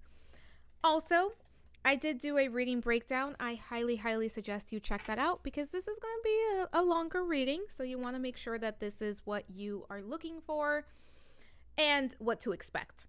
So for this reading, I did set some cards aside to represent you and some cards to represent your future spouse. The purpose for these cards is to verify that this is the correct pile for you. If this does not sound like you and this does not sound like you, this is probably not your pile. Try choosing a different one. And if that doesn't sound like you, it could just be that there's no message for you in this reading. My intention is that you're going to be on the left and your future spouse is on the right. It could be flipped over. Sometimes you will resonate with both because you could mirror one another. But let's get started. So first we have the owl. I love the owl energy. And the mouse. Okay. It's very interesting because owls eat mice. And we have both representing the one person. We have changes. Okay. Then we have communicate with the elephant. All right. And for the second person, we have the moth. The dolphin. The dolphin to me is like golden retriever energy. But we'll talk about this person shortly. Innocence. Yeah. Pile number 3, your future spouse has golden retriever energy and insight. Or you do if you resonate with that side. All right, so let's start. So with the owl, which again, my intention is for this to be your energy, we have I can never think of the air signs, and it's so sad because I'm a Libra rising. Gemini, Libra, Aquarius. There you go. And we also have Earth energy with Taurus, Virgo, Capricorn. We also have air energy with, again, Gemini, Libra, Aquarius. So for the owl, we have a lot of air and we have a lot of earth. Those don't have to be your signs in order for the reading to resonate, but if they do, you can take it as extra confirmation. So let's get started by talking about the owl person. And this owl person is someone who is very clairvoyant. I do think that this owl is quite spiritually gifted, very intuitive, very clairvoyant, and clairvoyance is the gift of clear seeing. So this is someone who could have very prophetic dreams. This is someone who receives a lot of guidance from spirit, someone who can easily connect to the higher realms. This owl person is also very wise, and I also think that the owl person presents as being like very regal, very graceful, very beautiful. There's something very physically alluring about the owl person. I will say, what's interesting about my owl person is that I think that the owl person sometimes feels insecure, because what we have is the owl is showing up as almost like the personality, with the mouse being a little bit more of like that shadow aspect, what other people don't see, what this owl person doesn't allow other people to see. And I think that the owl is very good at showing up and looking very secure. But there is a level of insecurity that has like a little bit of an underlying energy to this owl. But the owl is a very caring person. The owl is very nurturing. And the owl values security, feeling safe and secure within themselves. I will also say that the owl can be a very trusting person. Like, this is like, once the owl trusts you, they trust you for life. But I also think at times the owl can sometimes also place their trust in the wrong people, or that's something that they've done in the past. And I think that especially when these two meet, the owl person will be undergoing a major transformation, especially when it comes to their approach to life. The owl person is also coming through as someone who can be very detail oriented. And I also think that the owl can struggle with anxiety, overthinking, overanalyzing, just feeling overwhelmed from time to time with that mouse energy being there. But again, there's something about this that it's not easy for people to actually see this. Like, what they see when they see the owl is somebody who is very secure, somebody who is confident, somebody who is well put together. But internally, I think sometimes the owl struggles with feeling a bit insecure and feeling a bit anxious, which, listen, I think we've all been there. But this owl person is very good at what they do. Whatever it is that this person does for work, they're very good at it. And I also think that the owl person has a lot of talents, like a lot of skills, a lot of talents, a lot of things that they are good at. And I also think that the owl person is kind of a go-to person for a lot of people in their life. And it almost feels like sometimes the owl person has to take on more than they should because people really rely on them. And I think that sometimes the owl struggles with saying no. There's something about the owl that is very organized. We do have the owl here, so I have to say it. For some, the owl can be almost like a night owl, right? Somebody who really enjoys being up at night. For some reason, 2 a.m. is sticking out to me. I don't know if you wake up at 2 a.m. I don't know if the number 2 is significant in some way, but I'm seeing 2 a.m. Like, I'm seeing a clock and 2 a.m. But this owl person is also sometimes almost struggling with being a bit too busy. And again, some of that has to do with a lot of people asking for a lot from the owl and the owl just saying yes, because there's almost like this desire to please. But I think that the owl has been working on setting stronger boundaries with other people, but also within themselves. And I also think that the owl is currently stepping into their purpose. Like it feels like the owl, part of this transformation has to do with the owl finding their purpose and really connecting to that and working towards that. Like it feels like there's a very almost like a crossroads here, and the owl is reaching towards just doing something that is more in alignment with their truth and with who they are. And this is going to lead the owl to a lot of wealth. I also want to say that this is really standing out to me. There's something very physically beautiful about the owl. There's something very striking about the owl that stands out. And I do think that the owl tends to get a lot of attention, sometimes so in a way that it's unwanted attention, or it could be attention from unwanted sources. That's coming through. Take it if it resonates, but there's something very abundant about the owl, something that is very alluring about the owl. And one thing that the owl is very good at is, and I think that for some, this is something that you're improving on, but it's learning to communicate and learning to say no. And for others of you, there's something about your writing that is very powerful, something about the way that you speak, something about your speech.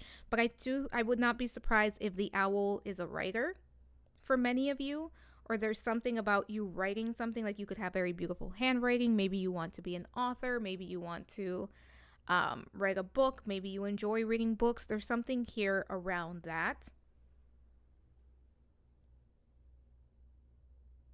But for my owl person, there's also a level of unexpected change that tends to happen for this owl person that tends to not sit well with you, right? And I think for most humans, that's true, that we don't like unexpected change. But for my owl person, I also think that you tend to really try to almost like second guess what's happening next, which keeps you in a loop of anxiety at times. Like that brings about anxiety, not knowing what's next or having to lean into the unknown. Now let's talk about the moth person. So as I said, let's give you the signs before we get started. So we have air, which is Gemini, Libra, Aquarius. We have water, which is Cancer, Scorpio, Pisces.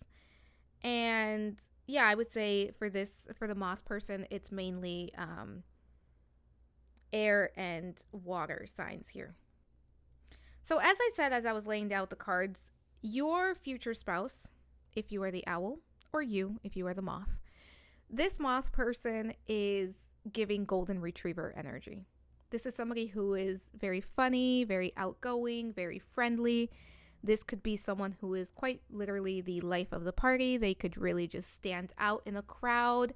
They really like to please.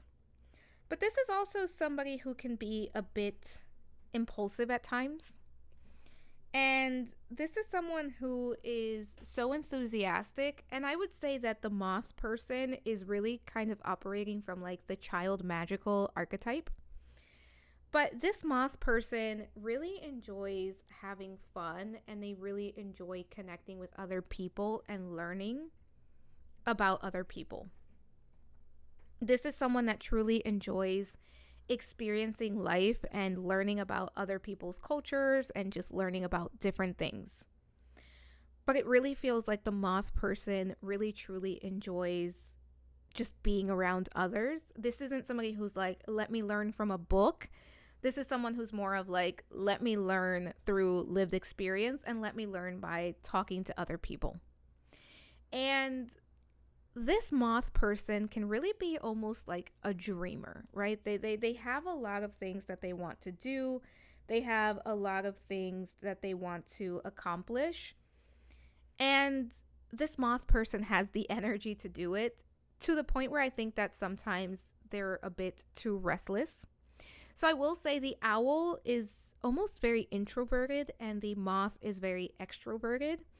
So in this case, it does feel a little bit like opposites attract. So for this moth person, they're always seeking solutions, and it's almost like things just happen for them. I will say sometimes the moth person can struggle with like seeing through their projects. Like sometimes they may just like walk away and find something else to do. Again, this is somebody who can have a very scattered energy, somebody who has a lot to do and they don't always see it all the way through. But I do think that the moth person has gotten better at that as time goes by. So when you meet them, when you connect with them, when you are married to them, they are better at that. But there is still that chance that they start something, realize they don't like it, and then just find something else to do. I would not be surprised if the moth person is a bit neurodivergent. Like they could be neurodivergent, ADHD, something along those lines. Or it could just be somebody who just has so many interests, so much energy, and they have a hard time with really focusing that energy into their projects. But the thing about the moth is this is someone who's very, very intelligent. This is someone who, again, they're just intelligent. And I wouldn't say that this is somebody who is necessarily like they haven't been through like long-term schooling, though they could have been. But I get more experience. Like this isn't somebody who's necessarily learning through the books. This is somebody who feels like they're learning through experience. Where I do feel like the owl is more of a like, let me learn through books, let me learn through schooling type of thing. The moth feels like I'm just going to learn by doing the thing, going out there and experiencing it. So again, there's a level of like opposites attract here. But I do think both of these people are very spiritual. And I think both of these people have a lot of healing abilities and healing qualities to them. And this moth person is someone who has a lot of blessings that are kind of sent their way. And there's a level of just luck that it appears like, oh, wow, the moth person is just so lucky. Things just happen for them. Things just come together for them. Like the moth person can be walking down the street and they can just find money. Or the moth person is like at the right place at the right time and they meet somebody and they get offered a job. Or like the moth person knows the right people and they get a call and they're like, hey, so we're hiring. Do you want a job? And it's like an amazing job. Like this person, some would say it's luck, but it's just their spiritual kind of what they've earned, what is owed to them. But this moth person is very, very likable. And this moth person is really what you get is what you see. Like what you see is what you get with them. There's like no hidden agenda to this person. They say what they mean. They're very transparent. And they're very fun to be around. And I really do think that the moth when the moth falls in love, they fall in love with their whole heart. And that's going to be something very beautiful because I think that that's true for the owl as well. But for the moth, it's like, if I'm doing it 100%. I'm in it to win it. I am all the way in it. And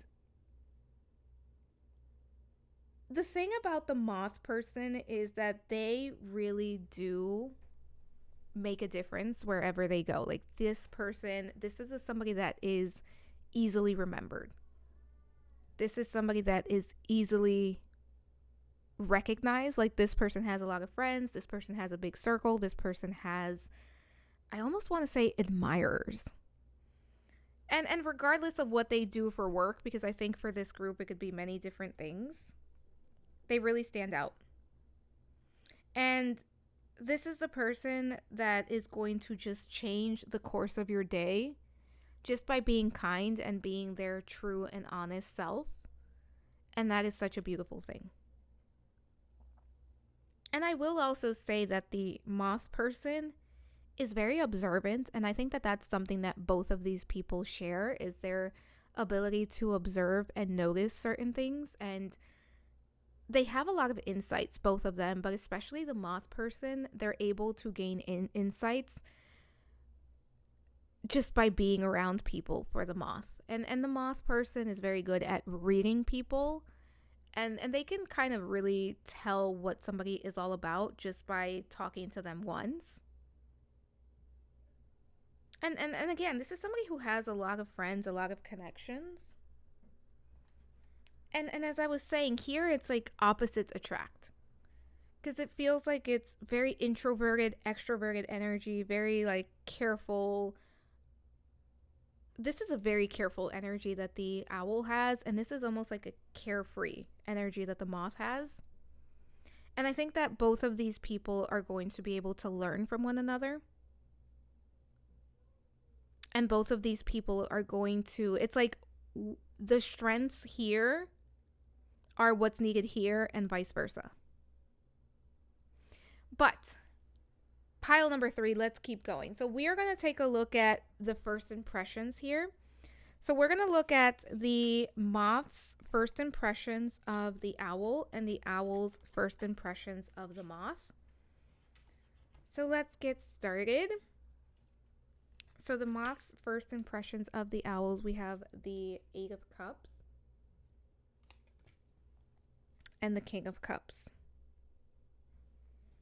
And the moth's first impressions, the owl's first impressions of the moths, High Priestess and 9 of Swords. Okay, let's talk about this because this one is interesting.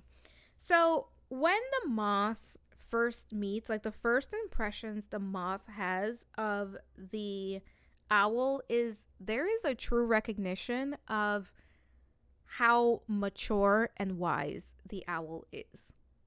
I also think that the moth can really feel how loving and kind the owl is and how giving the owl is. There is attraction here with the King of Cups being here.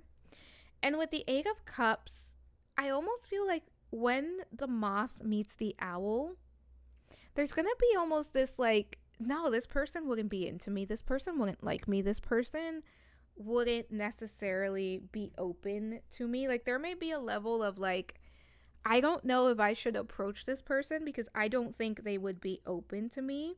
I don't think they would be open to my energy. Like it feels like the moth may be a little bit like, yes, I'm interested. Yes, I really like what I see. Yes, I really like this person. But it almost feels like there's a level of intimidation that the moth feels towards the owl of just like, I don't know if I should approach this person, or I don't know if this person is open.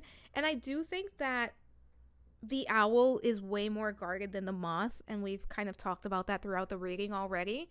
So it does feel like there's a little bit of hesitation of like, should I approach this person? Should I go up to them?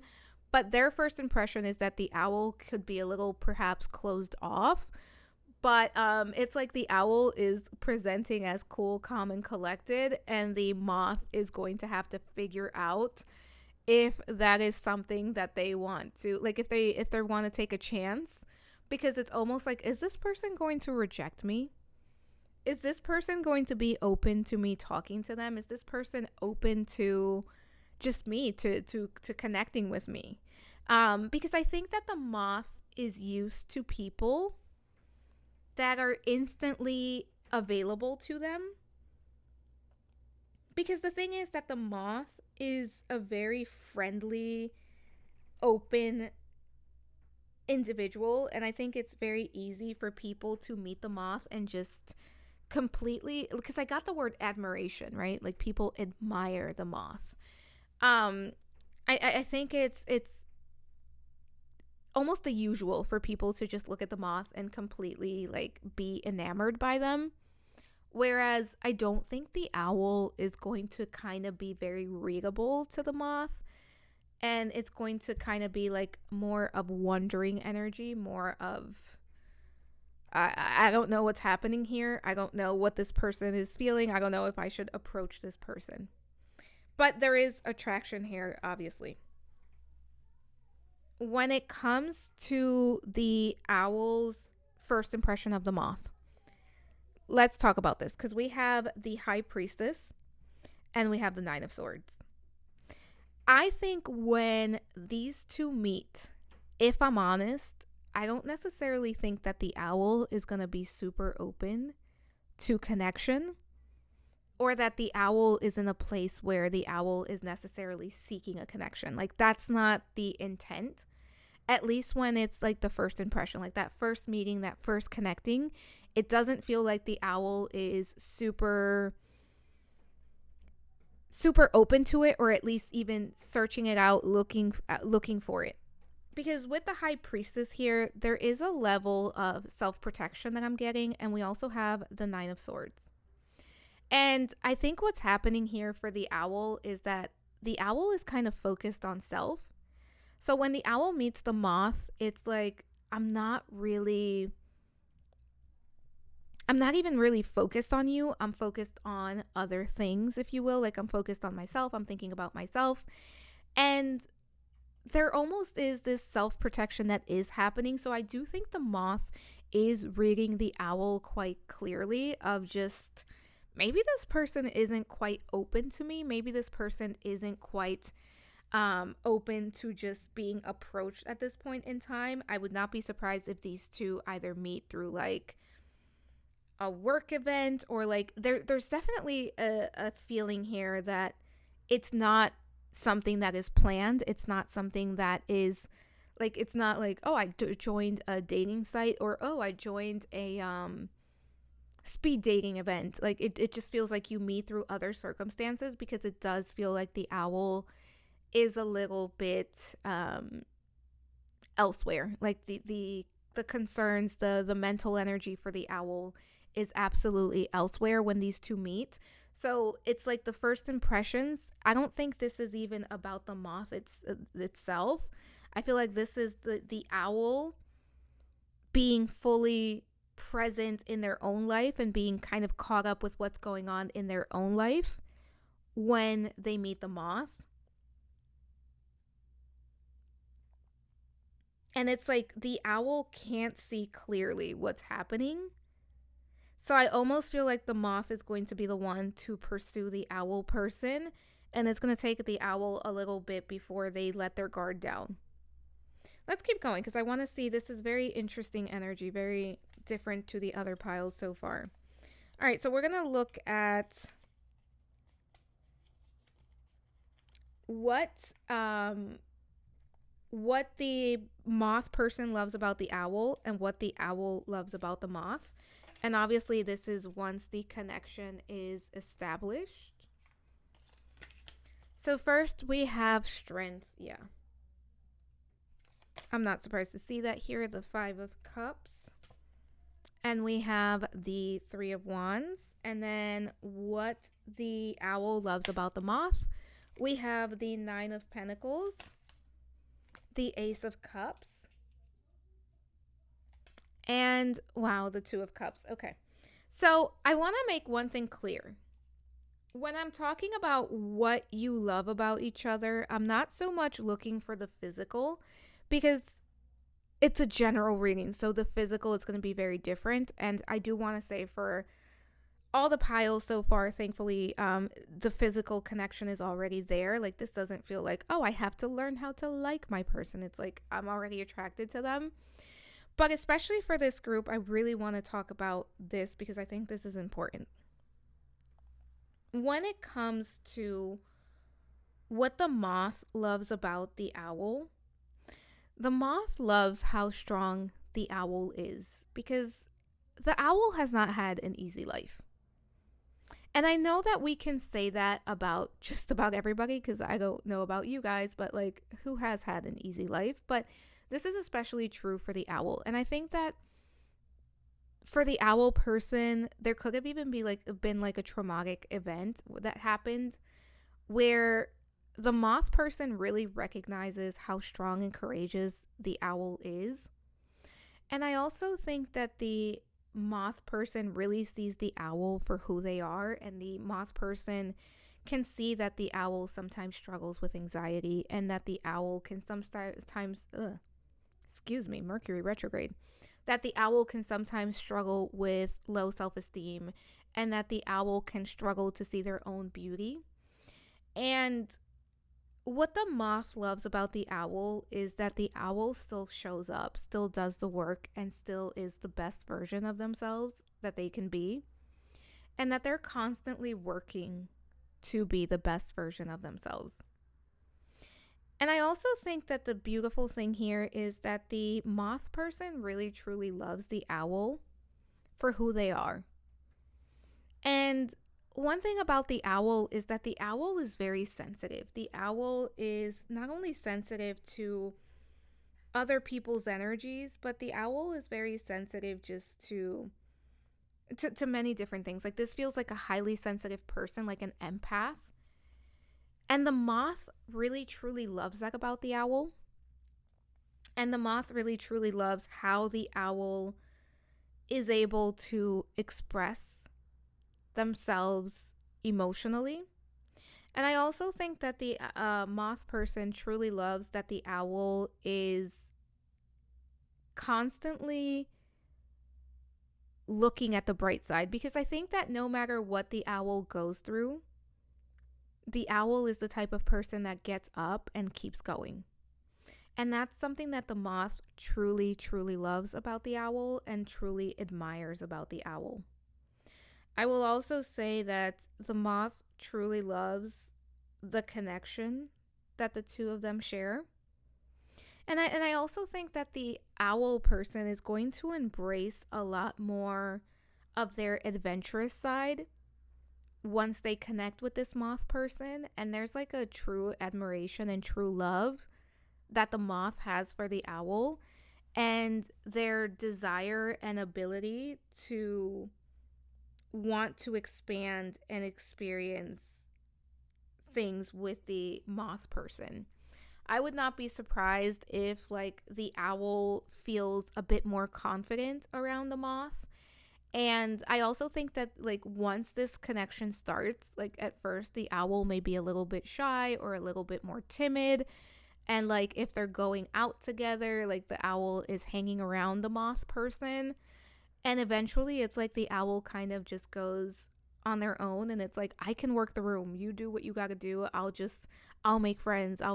It's the owl's confidence and self-worth are going to grow in this relationship with this moth person because of the love that the moth person has for the owl, and because of the encouragement that the moth person offers the owl.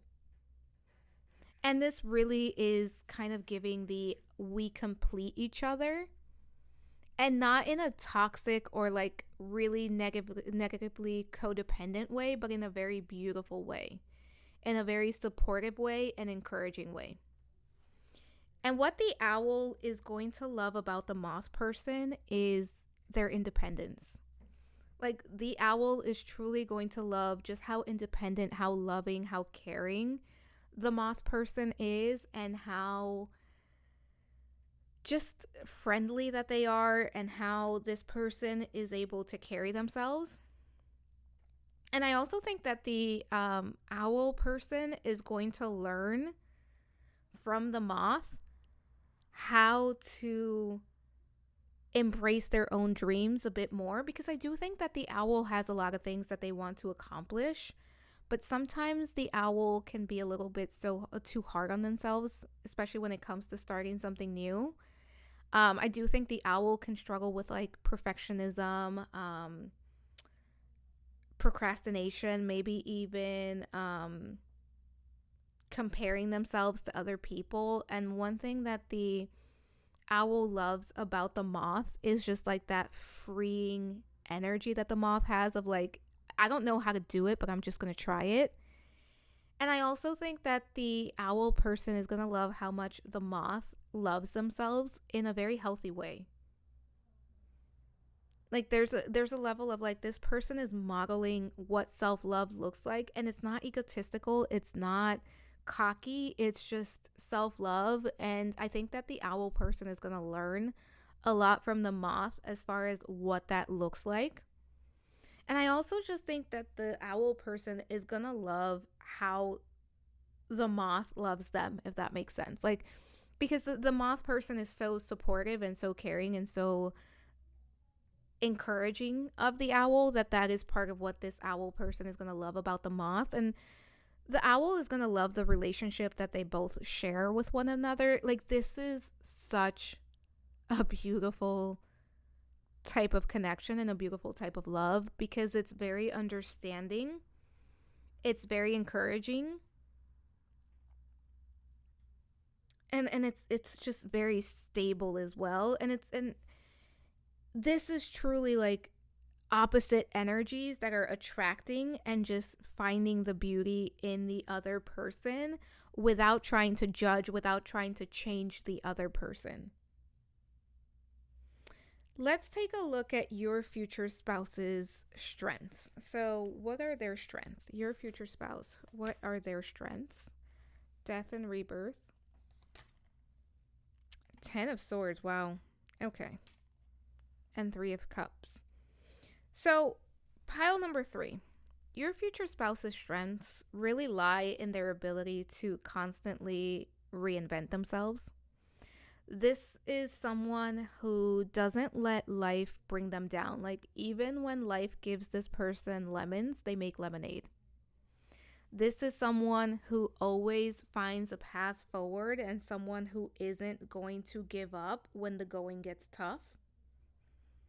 This is someone who is going to find ways to make the best out of their life. And this is someone who understands the difficulties in life, but also somebody who understands that life is meant to be difficult and that it's up to them to make the best out of what they've been given. Your future spouse is very optimistic. This is someone who really looks at the glass half full instead of half empty. And don't get me wrong, this person is a realist, but they're also very optimistic. This is not a pessimist. This is like an optimistic person. This is someone who has a lot of faith. This is someone who is really able to connect and create connections.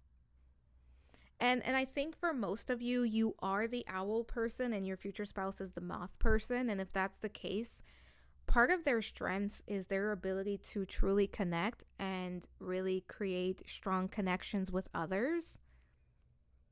I would not be surprised if your future spouse is like almost like a little bit of a matchmaker, or like just, hey, like, I think you would really enjoy spending time with this person, and they introduce two people who end up becoming like maybe lovers, or maybe they end up becoming best friends, or maybe they end up like joining together and creating something new.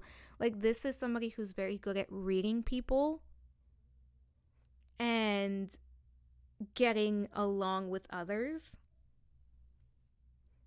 And they're very supportive, very kind.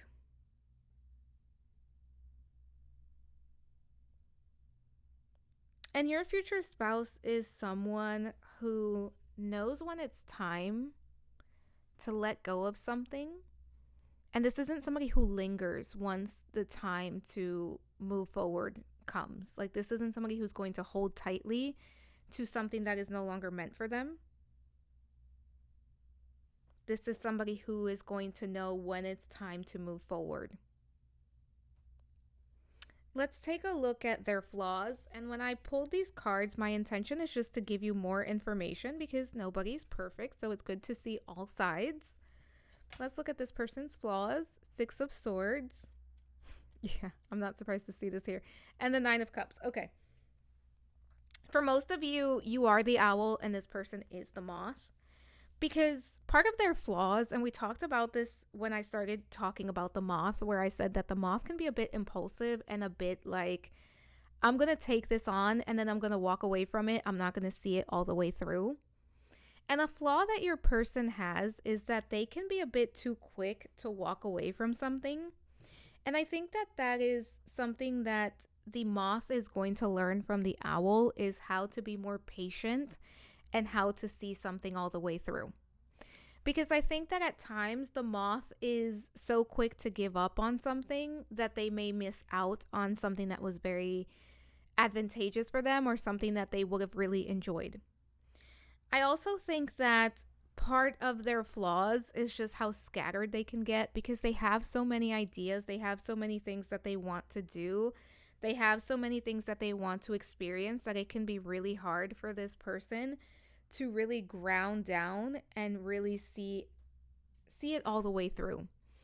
And it almost feels like their biggest flaw when it comes to your future spouse, and honestly, this isn't terrible, to be completely honest, but it is something that I think that they will be working on, or they will eventually realize that they need to work on, is that they will continue to,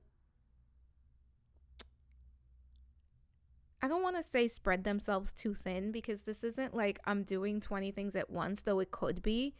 But it's more of like, I tried it. All right, it's time for something else. And then it's like, but you really enjoyed this thing. And if you would have stuck with it, you probably would have enjoyed it even more. But they have a bit of a nervous energy, which is interesting, because I think in many in some similar ways you both have that nervous energy, but it's also very different in how it presents, because I think that the moth with that nervous energy just uses it to move forward and move away from things, whereas the owl can kind of internalize and overthink, overanalyze. The moth is just like, well, okay, time for something else. I'm moving on, I'm leaving, I'm going on to something else. And I want to make this clear, I don't think this person's energy is going to be that in the relationship at all. I think this is like with projects and with other things that's going on in their life, but I don't think that this is somebody who in a relationship is going to like just drop everything and go and leave and leave you behind. That's not what I'm getting at all. It just feels like when it comes to work, when it comes to projects, when it comes to interest, they're very all over the place and they're very scattered. But all right, let's talk about the connection itself, your dynamics, your day-to-day life, the relationship. Let's see what we have here. Ew, we have the King of Cups. A lot of love here. A lot of loving energy here. The Knight of Wands. And the Lovers. I absolutely love this for you, pile number 3, because your day-to-day with this person is going to be just very loving energy. Like, this is, we have the Lovers here as far as like your day-to-day life, your connection itself, your dynamics. There's a lot of love, there's a lot of respect. We also have the King of Cups. So I really do feel where that in this relationship, like words of affirmation, physical touch are going to be very important. Of like, you're going to be able to tell each other that you love one another. You're going to be able to spend time with one another. I do think in this relationship, there's going to be a lot of date nights, like at least one date night a week with your future spouse. Like, you both will absolutely prioritize the relationship. I think intimacy is going to be very healthy. That's what I'm going to say. It's YouTube. We're going to keep it rated PG. It's you're going to have a very healthy, intimate life. You're going to really understand each other intimately in the privacy of your bedroom. I also think that there is a lot of peace and harmony where you both are happy to spend time with one another. You both enjoy coming home to one another. I do think for this group, if you do want children, that is absolutely a possibility here. But I also think that you both will prioritize the relationship and you both will prioritize spending time with one another in this connection. I do think that the moth person is really going to kind of take the owl person out of their shell. And what's interesting is that I do think that the owl person is way more adventurous than what they give themselves credit for, and that the moth person is going to help bring that out of them. But I do think there's going to be like a lot of just doing different things and enjoying things together. As I said, I feel like date nights, I feel like this is somebody that maybe um, like you enjoy dancing. There's some sort of movement. This could be somebody like in your day to day relationship, you enjoy going to the gym with one another. It's like you enjoy doing things together, but it does involve like getting out there and moving and leaving the house, because there was a pile where it was like we're just going to enjoy being in the house. I'm not getting that for this pile at all. Like I'm getting a lot of just like, yes, we feel good together, but we're also going to kind of go on adventures and really enjoy our time together. Especially for those of you that want a family before you start the family, it's like we really make the most out of our relationship. Music, concerts, dancing keeps coming up for this group as things that may interest you. Um, this person is really, your future spouse is really going to surprise you every so often with like, get ready, we're going to go out, we're going somewhere, get dressed. Like there's that element of surprise here as well. Pile number 3, the intimacy is off the charts here. This is not 18 plus. Again, YouTube doesn't like it when I say certain things, so I'm going to keep it at that. I did say this to another pile. If you want an 18 plus reading, let me know in the comments. But this is not that. So let's take a look at your legacy together. Like the legacy you create together. We have the 2 of coins, 2 of pentacles. We have the Empress. And we have the 2 of wands. So the number 2 can be very significant for this group. But as far as the legacy, I feel like you will create something quite tangible together that you leave behind to future generations. So this could be an inheritance, this could be a business, this could be like maybe you leave a home. So this could be something quite tangible that you leave together. But also, in addition to that, part of what your legacy together is, part of what you create together is you create balance. Because you two are truly opposites that attract, and you create this new, almost like in both of your family lines, this is a new type of connection, a new type of relationship that you are both creating together. And it kind of creates a blueprint for future generations, and just not even generations like as far as like the people in your own ancestral line, but for people that have met you, it's just like, wow, look at the way that pile number 3 and their person just like mesh together. Look at the way that they make things work. Look at the way that they relate to one another. And look at the way that they stepped out of their comfort zone for each other. Because this is a relationship where you will be challenged in the best way possible, where you are going to have to step out of your comfort zone in the best way possible. And so is your person. Because you're not, like, again, you're kind of like opposites attracting. So it's like you are learning about one another and you are embracing one another. And that requires vulnerability to do so, openness to do so, and the willingness to do so. And there's a lot of like emphasis on that here as far as your legacy and what you leave behind. But with the 2 of Pentacles being here, and the 2 of Wands and the Empress, I do think that, especially with the Empress, you also leave behind a family. Like this is a group where I think most, if not all of you, really do have like some like children, whether it's you have, your own children or you adopt, but like you leave behind a family. And that is part of your legacy. Like, they continue to build on, they continue to create. And it's a loving family. Like, your children love you.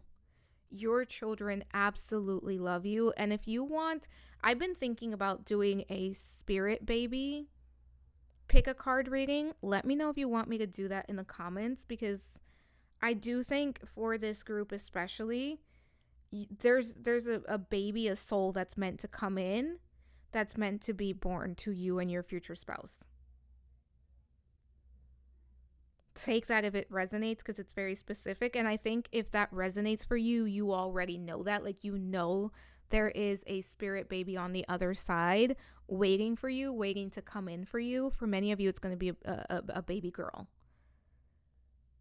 But like, that's the type of legacy that you leave behind. I do think for this group especially, that for many, if most of you, probably there will be children here that are part of your legacy, and the love that you create, like the physical representation of the love that you have for one another. Let's take a look at the messages your future spouse's higher self has for you right now. We have ballerina and steadfast tin soldier with 3 of cups. Celebrate the abundance of joy, friendship, and connection in your life. Share your happiness with others and let the good times flow. We have Lady Tremaine with the 5 of swords. Conflict may have taken its toll, but sometimes it is necessary to let go, embrace the lessons learned, and rise above the discord.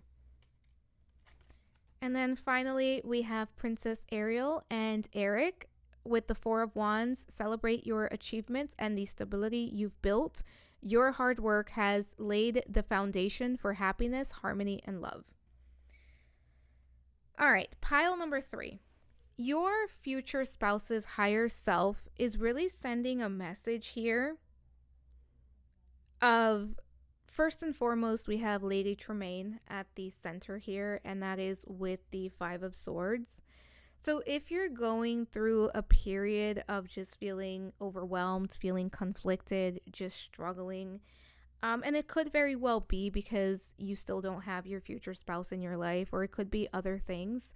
With the 3 of cups being here as well, I do think it could be with relationships.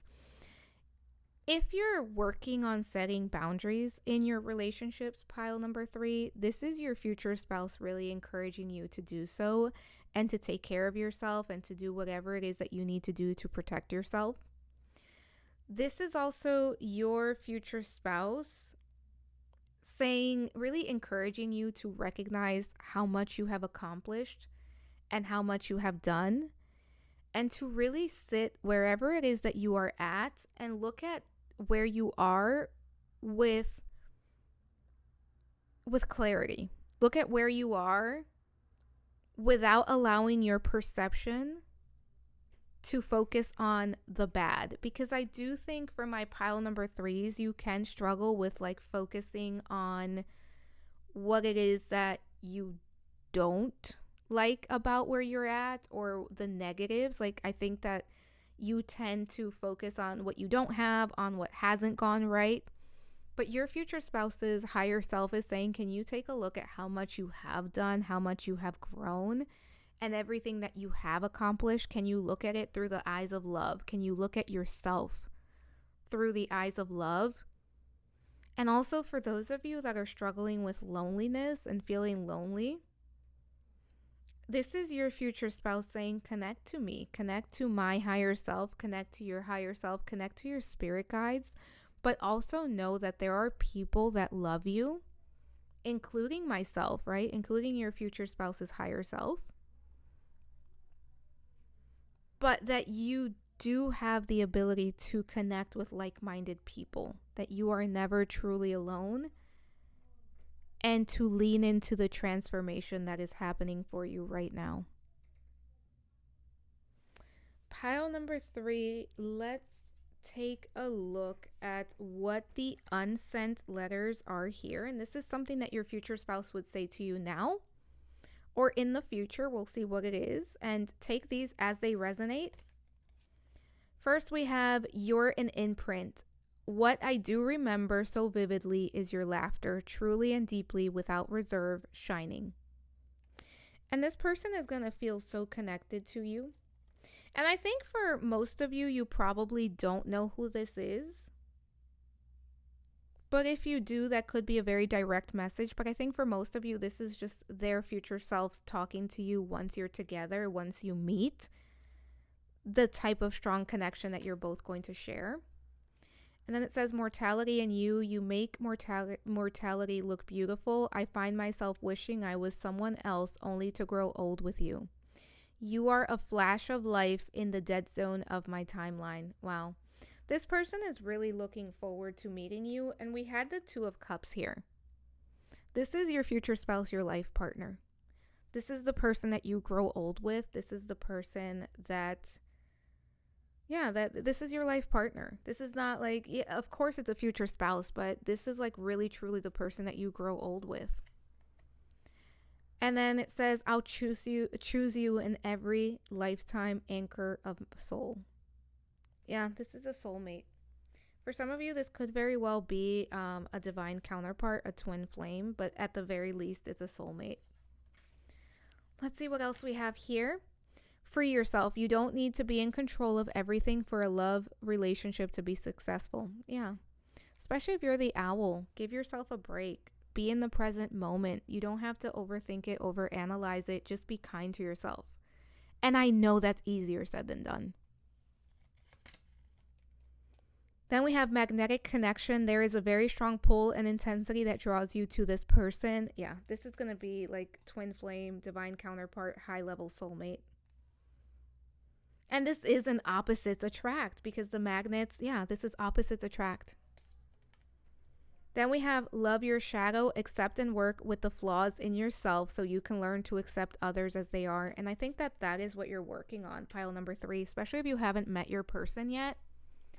You could be working through your shadow side, through your shadow self. But let's close this out. Let's see what the final 2 messages are. New love. Embrace an opportunity for love in your work prospects or for spiritual growth. And this is confirmation that this person is coming in. This is a new love. This is a new connection. And just trust and believe that this person is meant to come in for you, and they will. And then finally, we have treasure your loved ones. It is important to love others deeply. Pile number 3, this is a good time to connect with those people that you trust and love. And for those of you that don't have those people, it's time to create space for those people to come in, because trust me, they will. They will come in, pile number 3. Especially if you're feeling lonely, this is not going to be your life experience forever and ever. But you do have to open yourself up for this to come in. Not only this love relationship, but other people as well. Pile number 3, that is what I have for you. Don't forget to like, subscribe, hit the notification bell. Leave a comment. Let me know what you thought. Let me know what else you'd like to see next on the channel. I post a new video every week, every Sunday morning Eastern time. Thank you for allowing me to read for you. I am sending so much love, so many blessings, and I hope to talk to you soon. Bye for now.